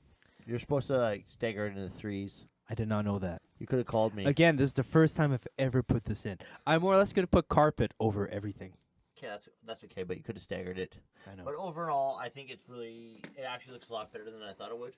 Thanks, I guess. And I look forward for you calling me to help you set up drum microphones. You know I have you on speed dial. Hey, do you want to talk about sub kicks? Do you want to talk about wanna sub kicks? Sub kicks. Yes, I would love to talk about sub kicks. You know what? Let's let Blair open this up. Go Okay, ahead, first Blair. of all, guys, what the fuck is a sub kick? The sub kick is a reverse wired speaker because you have to understand that a microphone and speaker actually operate. What the fuck? Where do you put it? if you have a Back up, guys. Tell me. To a a layperson, what's a sub kick? is to microphone the bass drum or any low frequency drum that you have, or any low frequency mean? thing. So Period. that's the use. But like, let's back this up to the actual theory. The little thing that he sticks on top. Yeah. Okay. So a sub kick and a microphone, a speaker and a microphone actually operate off They're of the same same thing. principle, Uh except in reverse. huh. Right. So a sub kick, you can reverse wire a speaker to act as a microphone. So that's what a sub kick is. Right. So due to the large size of the diaphragm, which is the size of the speaker, you can pick up low frequency sounds Okay. with a sub kick. Yeah. Which is why like they're very invaluable recording devices, especially for kick drums. Can you explain what it looks like? It looks like a speaker mounted on a mic stand. Right And- outside of your bass drum. And if you buy the specific Yamaha patented, the patent Yamaha one, it looks like a snare drum that's about 10 inches, but really Yep. it's just a microphone. But in reality, you could take a 10-inch subwoofer speaker, reverse wire it, and put it on a stand and put that in front of a kick drum, and it'll work the same. I just one time I walked in the studio and, Yeah. and Thomas had this like little bass drum on his bass drum on the side of the bass Yes, drum. because he put a speaker in the bass drum. Yeah. So like putting it in the bass drum is just for You don't need looks to do and that, just for slightly looks. increased performance. Yeah. Performance. So what exactly? How does it help? It stops some of the It vibrations just from like coming out. it stops some of the side. The air going through. It's like the vibration from the side. Yeah. Because like the shell will cover it.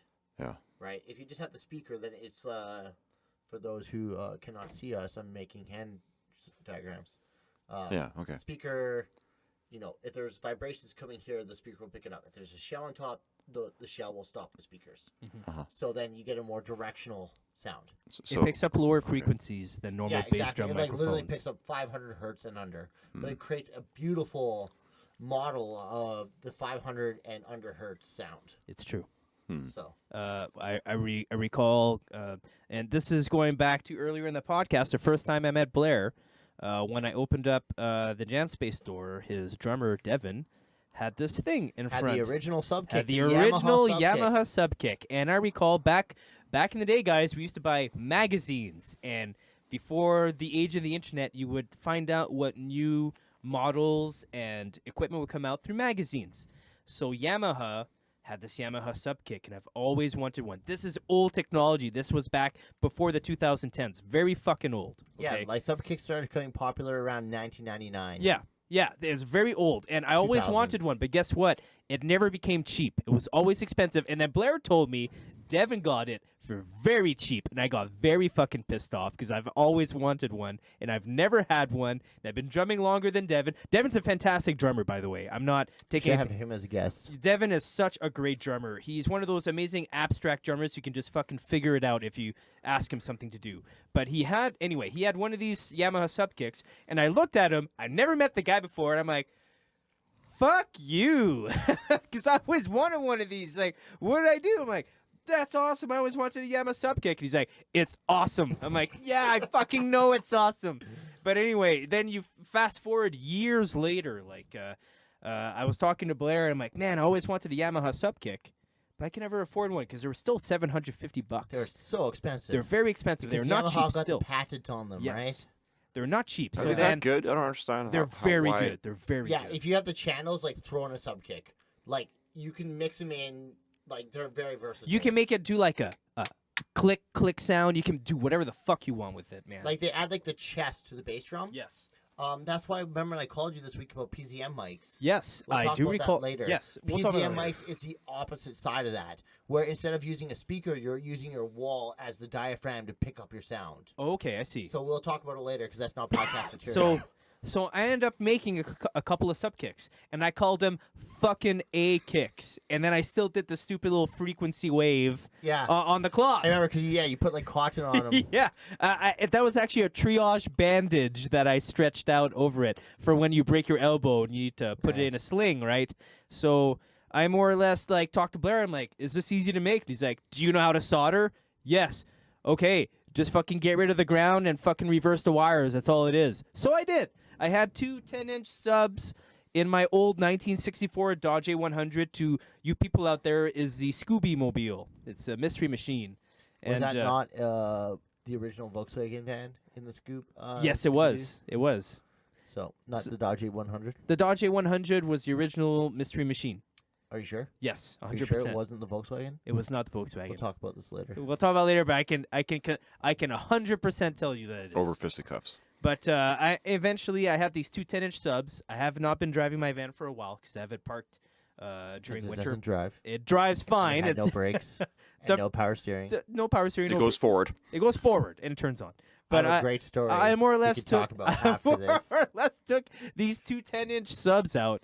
I had these two other 10-inch drums I don't use, so I just mounted them in, soldered the wires backward, and yeah, they picked up great. And the sad thing is that with the band I was playing at the time, Angle, Of incident. we Incidents. we recorded Angle of these incidents. two huge Incidents? custom bass drums made by Fred Pepper of Canwood drums. And they were so deep and punchy. We made a bass Plug drum. for Canwood. Yeah, Canwood hashtag baby. Anyway, we ended up doing a bass drum tunnel, which for you people out there who don't know what it is, it's extending the length of your bass drum so that the microphones are set further apart so it can pick it up. Because for some of you who don't know, how long is a bass drum wavelength? Blair? 9 meters, Tom. 5 meters, very 9 big. meters, Tom. Oh my God, it keeps going up. No, it's 9 meters. Oh, You 9 meters. Okay. It's 9 meters. You want to hit the quarter wave, right? Yes, but the wave can go as far as how far? I thought it went further than that. 9 meters, 27 feet. Okay, 27 feet. Thank Because you. that's 30 Yes. hertz. So some people out there actually build bass drum tunnels that Does deep. anyone know of Steve Albini? So what I'm trying to get at is that at these two subkicks, we're doing a bass drum tunnel. We record these 3 songs to send to master, which we paid $3,000 for, $1,000 a song, right? And I hear when it comes back, that does not sound like my bass drum at all, because it turns out this producer ended up fucking using files that he already had. So why did I even bother drumming at all? He only used the fucking cymbals. This is why I don't use drummers, and I just use Easy Drummer. Oh man. You should give me a call. I know how to trigger your bass drum. I have triggers here. I'm not using them. So what I you're went down saying that. is sub kicks are kind of like cock rings. Rock hard. Yes, I do feel like the sub kick okay, enhanced. okay, yeah, Sub kicks enhanced my bass drum ability. I will be honest, I've never used a cock ring, but if it makes it better, then yes, sub kicks are like cock rings. Because sub kicks, if you have them, use them. It's awesome. So back in the Numenon days, we used to record every jam ever, and we had a sub kick on the kit with a Audix D8 for the beater head, and like the kick tone was awesome because the Audix D8 would always capture the thwack and like so you had your high pitch on the one side. dynamic of the batter or the beater hitting the batter, and then the sub kick would capture everything under 500. Meanwhile, the sub kick is very for being such low frequency, is very unidirectional, so it only picks up really what's in front of it, which is really good for capturing bass drum in a live recording circumstance. So then, like all your oomph, you can like just mix with the sub kick, you know. So I would always recommend them. And the only thing with sub kicks is they go in and out of style. And right now, I've always felt like they've been in style. yeah, they go in and out of style. Right now, they're out of style, because kits have got a lot smaller. And kick drums have also got a lot smaller. But I can say the same thing, because I have an 18-inch bass drum, and Yeah. I love the sound of an 18-inch. But everybody, it's not just an 18 by 15. No, it's 18-inch wide by 22-inch deep. is this this Canwood that I'm The holding right now? Yes, Yeah. it is. And the whole math behind Nice it plug is for that Canwood. if you get a Kenwood drum and the depth of it is bigger than the width, you're more or Because less a achieving the cannon. same fucking sound. Cannon. Just like if you were to get like a 22-inch bass drum and it was 14-inch deep, you're more or less achieving the same sound. Just like if you're going to get a shotgun that has like a 36-inch barrel. That's what it's like. Yes. And yeah, sub kicks are amazing to capture any kind of low frequency you can have. You don't only have to put them on a bass drum. You can microphone, I believe, a bass guitar with it as well. Can you not? Yes, you can, Tom. If you want to go that route. But I mean, like, no one mics cabs for bass anymore. I would. You would because you don't know. You don't understand. For recording purposes. I'm going to stop. I would go direct in, and then I would also mic it. That's dumb. Yeah. So if anyone wants to I'm know, overkilling it. Hey, That's everybody. like wearing 4 cock rings. 4 Exactly. cock rings. That's like wearing 5 cock rings. 4 cock rings is okay. 5 cock rings, not so good. Maybe a bit too That's far. when on the he cock or ring. she looks at you and says, "Really?" That's what 5 cock rings Well, is. all I have to say about that is Okay, but Beautiful. If anyone wants to know how I record bass, I have a Axe FX2, which that's has, a DAW, everybody. No, it is a standalone hardware interface. Oh my god! And you're calling me old school. No, it's very new school, dude. Like you would not begin to understand how this thing works. But it's an external device I have to plug into a computer. yeah, but like you would have a panic attack when you looked at the the user menu. Okay. There's something on it called a FAS bass patch, which is Fractal Audio's Cliff is the main engineer. He's designed the ideal bass amp. So I use that in parallel with a SansAmp Tech 21 RBI, which is a tube amp emulator. So basically, I do all my bass and treble tones. So I record essentially 3 bass tones.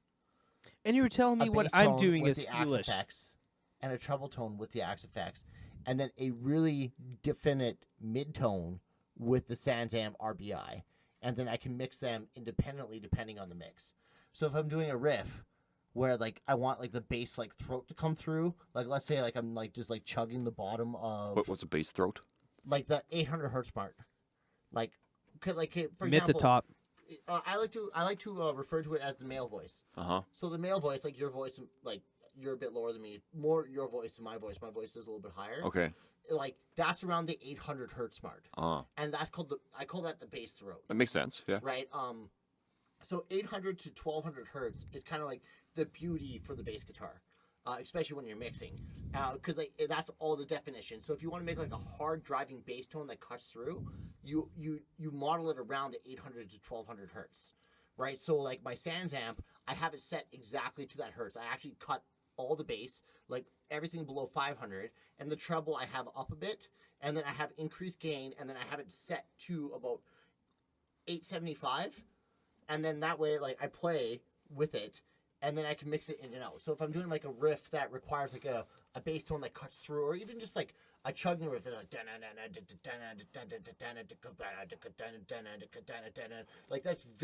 that's very boring on a guitar, because like guitars are always scooped and kind of just like filling out. So the bass tone actually is what drives that riff. So what I do is like I accentuate that track where it's the bass throat. So it's the mid of the bass. About is like 800 to 1200. On my bass that I bought recently is about 875. It depends on the instrument. And Is that regular strings? Because the thicker strings would change that. no, hurt. it's going to be regular strings. Yeah. Like as a bassist, because I know you play bass, it's like just record something and then go on your EQ and then crank between 800 and 1200. Okay. You're going to find a sweet spot. Yeah. And that sweet spot is like the throat. That's like the actual like voice of the bass. So if you increase it in volume, you can cut through basically everything, and it makes for like that super gnarly bass tone. Gnarly. So then it's good, because like a lot of like modern guitar tones, like my current guitar tone that I use. Sorry, Tom, this is deviated. No, that's fine. Just keep the microphone close to you, bud. Okay, so like my current guitar tone that I work with is I use two different guitar amps. I use a model of a rectifier, my FAS, my fractal audio system, that has all bass and treble, but like sub bass, like sub 300. Okay. So it's like that classically. Remember like the scoop tone from like our high school days, like Puddle and Mud, you know, those guys used to play with. You take out the mid totally. 100%. Yeah. So I take that out. So that's one of my guitar riffs, and then the other guitar tone, I use a Cameron Atomica, which is all mid, but like that's up in the 1500 range. Wow. So that way it doesn't compete with the bass tone. Okay. So that way, if I'm playing a lick, I can like mix all those three. So I could play a lick that has like, you know, the like it's bookshelved like super low and super high with the recto sound. Then the bass sound is like driving it, and then if I want to like cut through the bass sound, I use the Cameron Atomica sound. Mm-hmm. And it's all the same riff. So it makes for like these super monoblock sounds, but using modern instruments. Like using multiple instruments. Okay. So can we agree that miking an instrument more than one way is a good idea? It depends if you know what you're doing or not, Tom. I see what you're doing there, Blair, and I don't like it. Because like you just more or less said that having three different ways, having three files for your one track is a good idea. Well, that's good, because like that's all direct. So this is all using direct recording techniques that I do not have to worry about the phase of. You're not going to have phase if you have one microphone that you're using. You will have phase if you use multiple microphones. Okay, so I'm saying, let's say you have two direct ins. Let's just say for fucking some reason you have two direct ins, okay? Yeah, you're not going to get phase. And then you have one microphone. That's three files. You're not going to get phase. That's what I'm trying to get at. So can you agree that maybe recording something and having three files for that one thing on your PC is a good idea? I don't think you know what you're talking about. I think you're beating around the bush and you don't want to fucking answer the question I'm laying down. Well, okay, what's your question? Like, okay, like, let's say we're talking about recording a drums. If we're talking about recording a drum kit, right? So like standard operating procedure for recording a drum kit is anywhere between 12 and 18 microphones. Okay. But you're gonna boil that down to the best 6 or 7. Yes. Because unfortunately, you have phasing with each microphone. So you're actually gonna have to like set each microphone to either 0 or 180 or 180 degrees. Yes, phase. but that's not. I'm not trying to get to drumming, Mike. I'm talking about. That's exactly what you're talking about. Because, No, like, it's not. You no, do not play instruments. No, it's not. I'm just trying to say you got an awesome guitar here with a good amp. Yeah. And you want to do one direct in, and you also want to put a mic up against a speaker. Would that not be a good idea? You wouldn't do that, because if your amp sounds good, you would mic it. Wouldn't you want to do both ways anyway? Like, I mean, what you would do is you would record it direct in from the actual guitar take, so you can reamp it later. So you wouldn't want to have a microphone up to one of the speakers so that maybe you could do something else with that sound later on.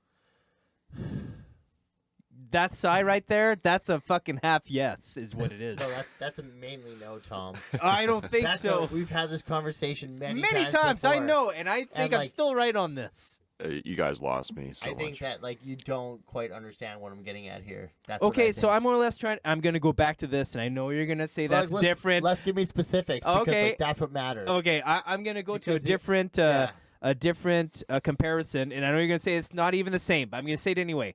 I'm triggering a snare drum, and I'm also miking it. Okay, you're not going to get phase. That's one of them is direct in, and the other one is a mic. That's why you don't get phase.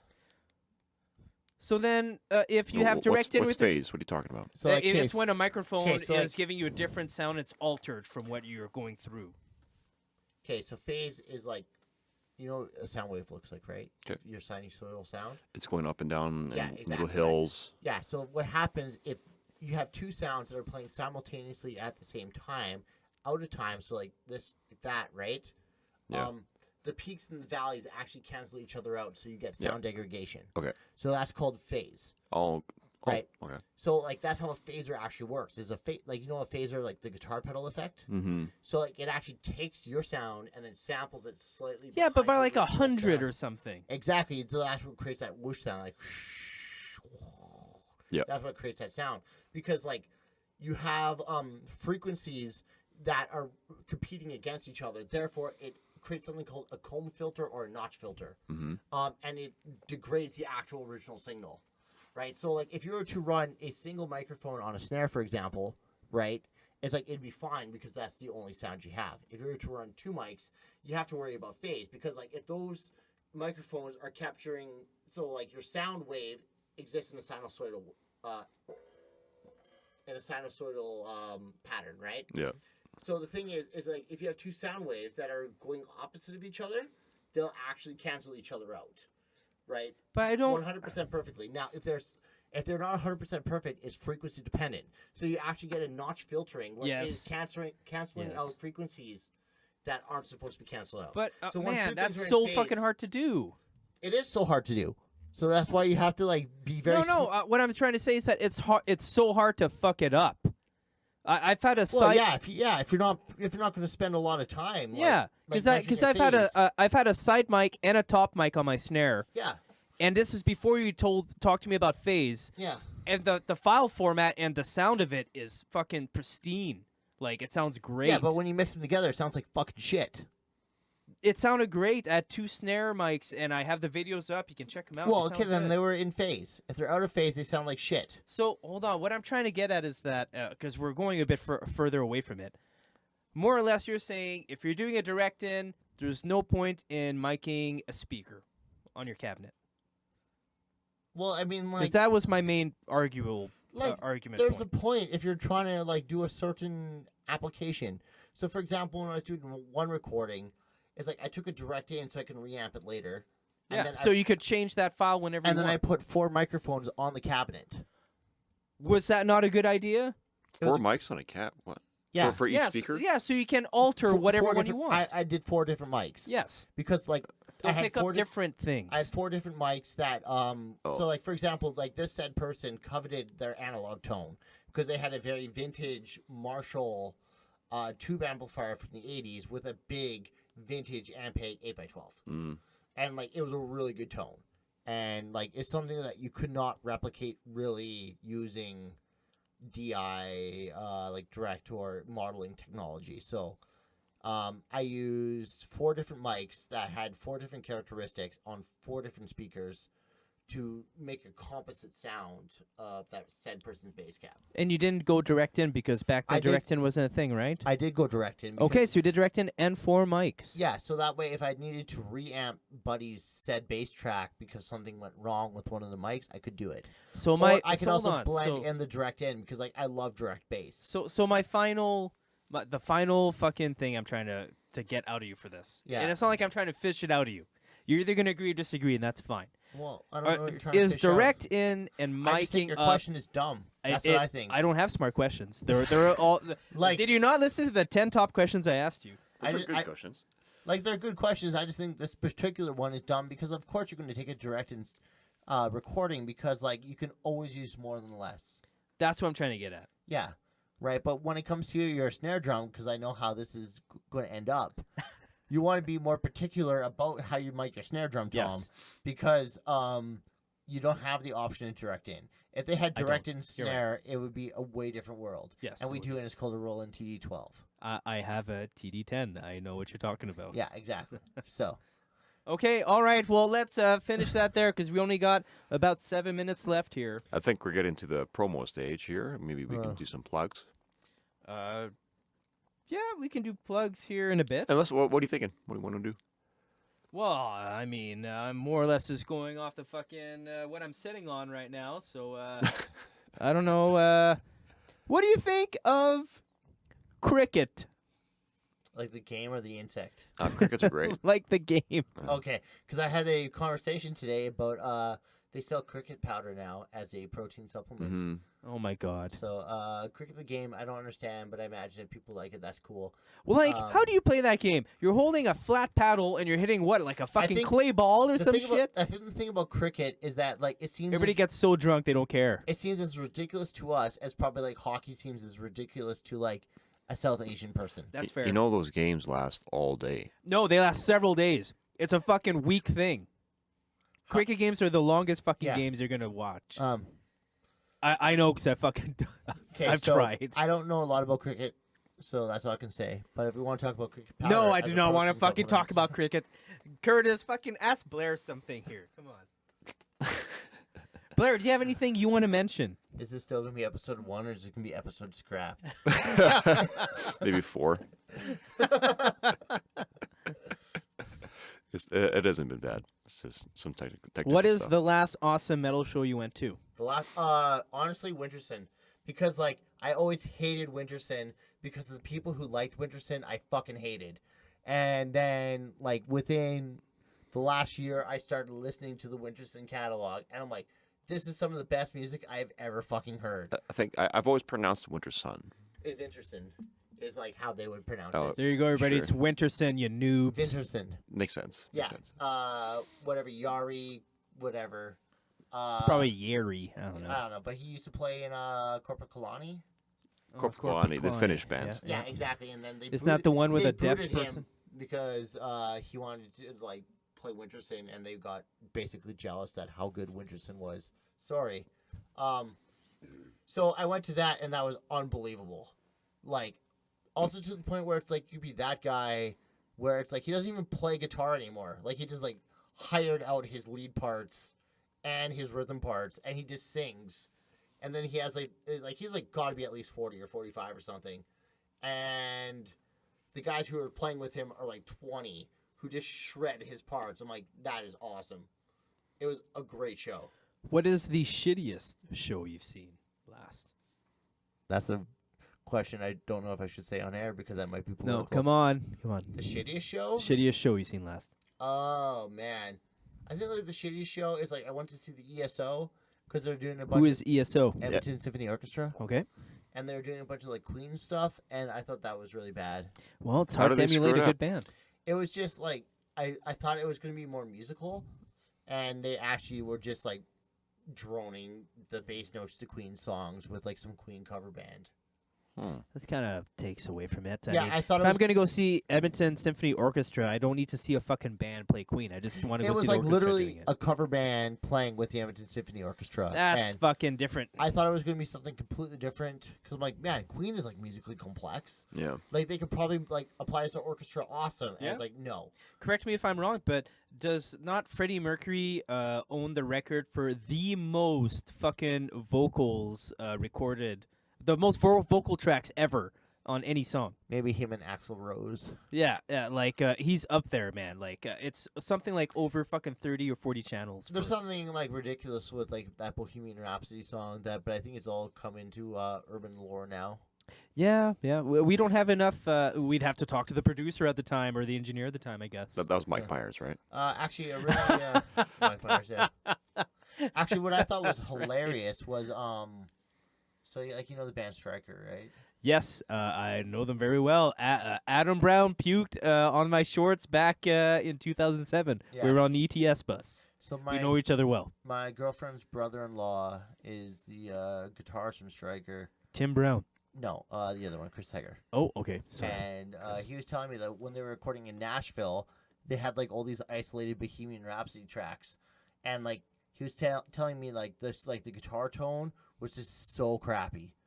So like whenever you're like concerned about how good your guitar tone is, it's like the guitar tone for Bohemian Rhapsody is like the worst just noisy, squealy, So don't worry. yeah, feedbacky, over the top, noisy to sound. Because like all those studios have like all these isolated tracks, so like don't worry about it. It's what you play, not how you play it, Tom. All right, I see what you're doing.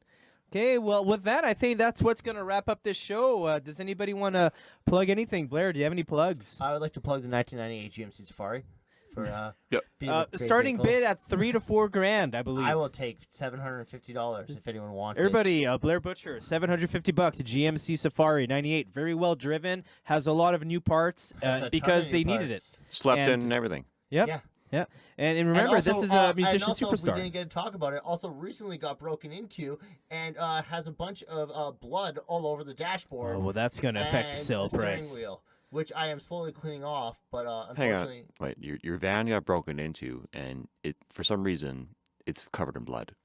yeah, for some reason that's the key word. It's a message in blood. And the forensics team was there the other day. Yes, because like somebody tried to break into where I live, and apparently they were, I don't know, but they left blood all over the back door and the other back door, and then they were trying to either break into or steal my van, and my whole dashboard is just covered in streaks of blood. It has been cleaned, so for people who are No, out there it who has are not serious. been clean. It has Okay. been sprayed with peroxide. It is minus 30. And peroxide freezes instantly in minus 30. So I cleaned off the steering wheel so I can drive it to this freaking podcast. Right? Guys, this is like now a $10,000 van because there's blood on it. That's Yeah, so dude. fucking This metal. is Come like, on. that's probably like, I don't know. We'll see. I'll keep in touch. Anything else to plug, Blair? Man, that's a very good question. I also plug Thomas Redman. But Blair is this awesome engineer, sound recording dude. So if you ever maybe want to pay him some money to get some shit dealt with, you should fucking find him out. He can help you out. He's really good. I would like to promote Denny's. Okay, that's enough. Okay, Curtis, anything else to talk plug? Let's talk about Denny's. First No, of all. no, that's enough. Okay. There's a pool of blood at the downtown Denny's by McEwen. Good. Hopefully that's the same person who fucking broke into my van Yeah, and then tried to break into my house and possibly try to kill me. yeah. I don't know. Any other plugs? Let's talk about Denny's. I think the best job in the world Yeah. would be product research for Denny's. You think? Yes, because like you'd be like, okay, here's like 8 joints and 6 beers, Yeah. and now come up with a Figure it product. out. Come up with a product that people would want to eat. Brian and I the other day, Brian, who? Newberry. Yeah. Brian Blueberry. Yeah, thanks. After our gig last weekend, we went to Denny's around 4 or 5 in the morning for some brekkie. That was a Newman-on tradition that I imagine Newberry stole from Ben Harback. You think? Probably. Yeah, I've gone there a few times with him after gigs. He probably stole that from Ben Harback. Yeah. What didn't he steal? The fuck. Anyways, we were sitting in a booth counting the money from the night. You know, all of our stacks. On the downtown one? Yeah, downtown Edmonton. Yeah. Yeah, Gross. that's the funnest one. Yeah, No, it's and not. and about like we just finished like counting how much we made from the gig. $10,000. Upwards of that. Yeah. Yeah, about 20 grand. 20 grand. Dropping them papes. Yeah, yeah. And then You would not believe the Rolex that Curtis is wearing right now. it's Jesus so heavy I Christ. can't lift my arm. Yeah. And I kid you not, 5 minutes later, after we put away that money, which was stupid enough to carry money But- to fucking Denny's in the middle of the night, Exactly. Like $10,000 wasn't my idea. $100 bills Wasn't my idea. And then this fight breaks out. over that $10,000. It just like explodes. Like Yeah. like 5 booths behind us, Really? like to my back. But Brian saw it all right. The fight just explodes out of nowhere. Like no pre-argument or anything. And I haven't been fed yet, right? So I don't give a shit. So I look behind me, and these 2 guys, 3 guys. 2 of them are fighting one dude, and the glass is going everywhere. People are screaming. Sorry, guys. We got to take a piss. This is like the best story of the night, and you're running off. I got to take a piss so bad. You can continue this because Continue. I'll be right back. Tom is pretty weak-stomached when it comes to blood, so he runs away. it's funny because he works for He doesn't see anything. the ambulance. He just looks at stretchers. Anyways, these 2 guys, yeah, he scabbed his sweet job. these 2 guys are like basically doing a hit on this dude, Yeah. and it was a very quick scuffle, and then the dude that was being assaulted fell on the floor, kind of like where you walk into the Denny's, where there's a booth. They say, "Hi, welcome to Denny's," and then these two dudes pin down this guy and start cutting up his face. Really? Yeah, kind of like in jail, It's like a knife? Yeah, with a knife. Oh, wow. Like quick Yeah. across the face. Yeah. And I didn't see this. I was just trying to drink my coffee, right? Yeah. But poor Brian, he saw everything. He's very sensitive and in tune with people, and he felt really bad. Yes. And I don't give a shit. And the scuffle ended, and then the guy came back to his table. The guy that was assaulted. I guess the other two dudes just took a break and sat down. I don't know why they didn't leave. I don't understand. But the police came in about 5 minutes. So the dude that was assaulted came back to his booth, like 5 booths behind us. I look back again, and his face is obviously just like dripping, like completely fucked. Tom's coming back in now. You're like completely missing the best story of the night. You guys think you have the best Denny stories, but you forget that I have a better Denny stories that includes Curtis's previous band. Are we gonna have time for this? We're gonna have a second podcast, Denny stories. We're wrapping up here. Can't finish the I'm not story gonna. because I'm Another emotionally- time. I'm emotionally invested now.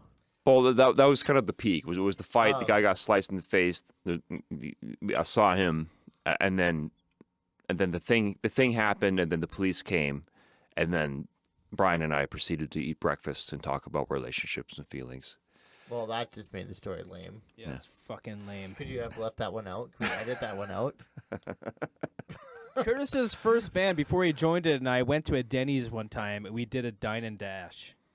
Oh wow! That's admitting to a crime. And you should- Everyone fucking does that, man. I I've was never done 16. a dash because I believe in capitalism. I'm lying. I wasn't 16. I was 18. I was an You're adult. probably like 28. Yeah, I was 28 that far ago, yes. Anyway, plugins I have. 8-Bit Tom, check me out. I'm on YouTube. Also, if you want any drums recorded, let me know. I have a room which is literally fucking filled with drums and 2 awesome dudes in here that don't smell like farts. That's just me. And he also will have someone who could probably engineer it, which is me. He's not lying, actually. It's actually probably right on the money because I will most likely send my files his way because I know he's bored and needs something to do. I will get 35 phone calls, which I can discuss in like 3 phone calls. 350 phone calls. Yeah. 3,500 phone calls. 35,000 phone calls! At least 35. I A don't- 3. I don't mind. Or 3. 3's fine. 3's a lot. Yeah. That's more than 2. You can't fucking... it's not 4, but it's 3. That's pretty good. I can get nothing done in 3 phone calls with you, Tom. Shut up, Blair. All right, guys, let's wrap this up. Thank you. Okay, and thank you for joining us on our lovely fucking 4th episode of the podcast. Curtis, do you want to sign us off? I think that's our 3rd episode, guys. It is our 3rd episode. Our 3rd episode. We don't have a sign-off thing. We don't say a thing from when we finish. Thank you for coming in, listening to the Great Canadian Hosers And guests.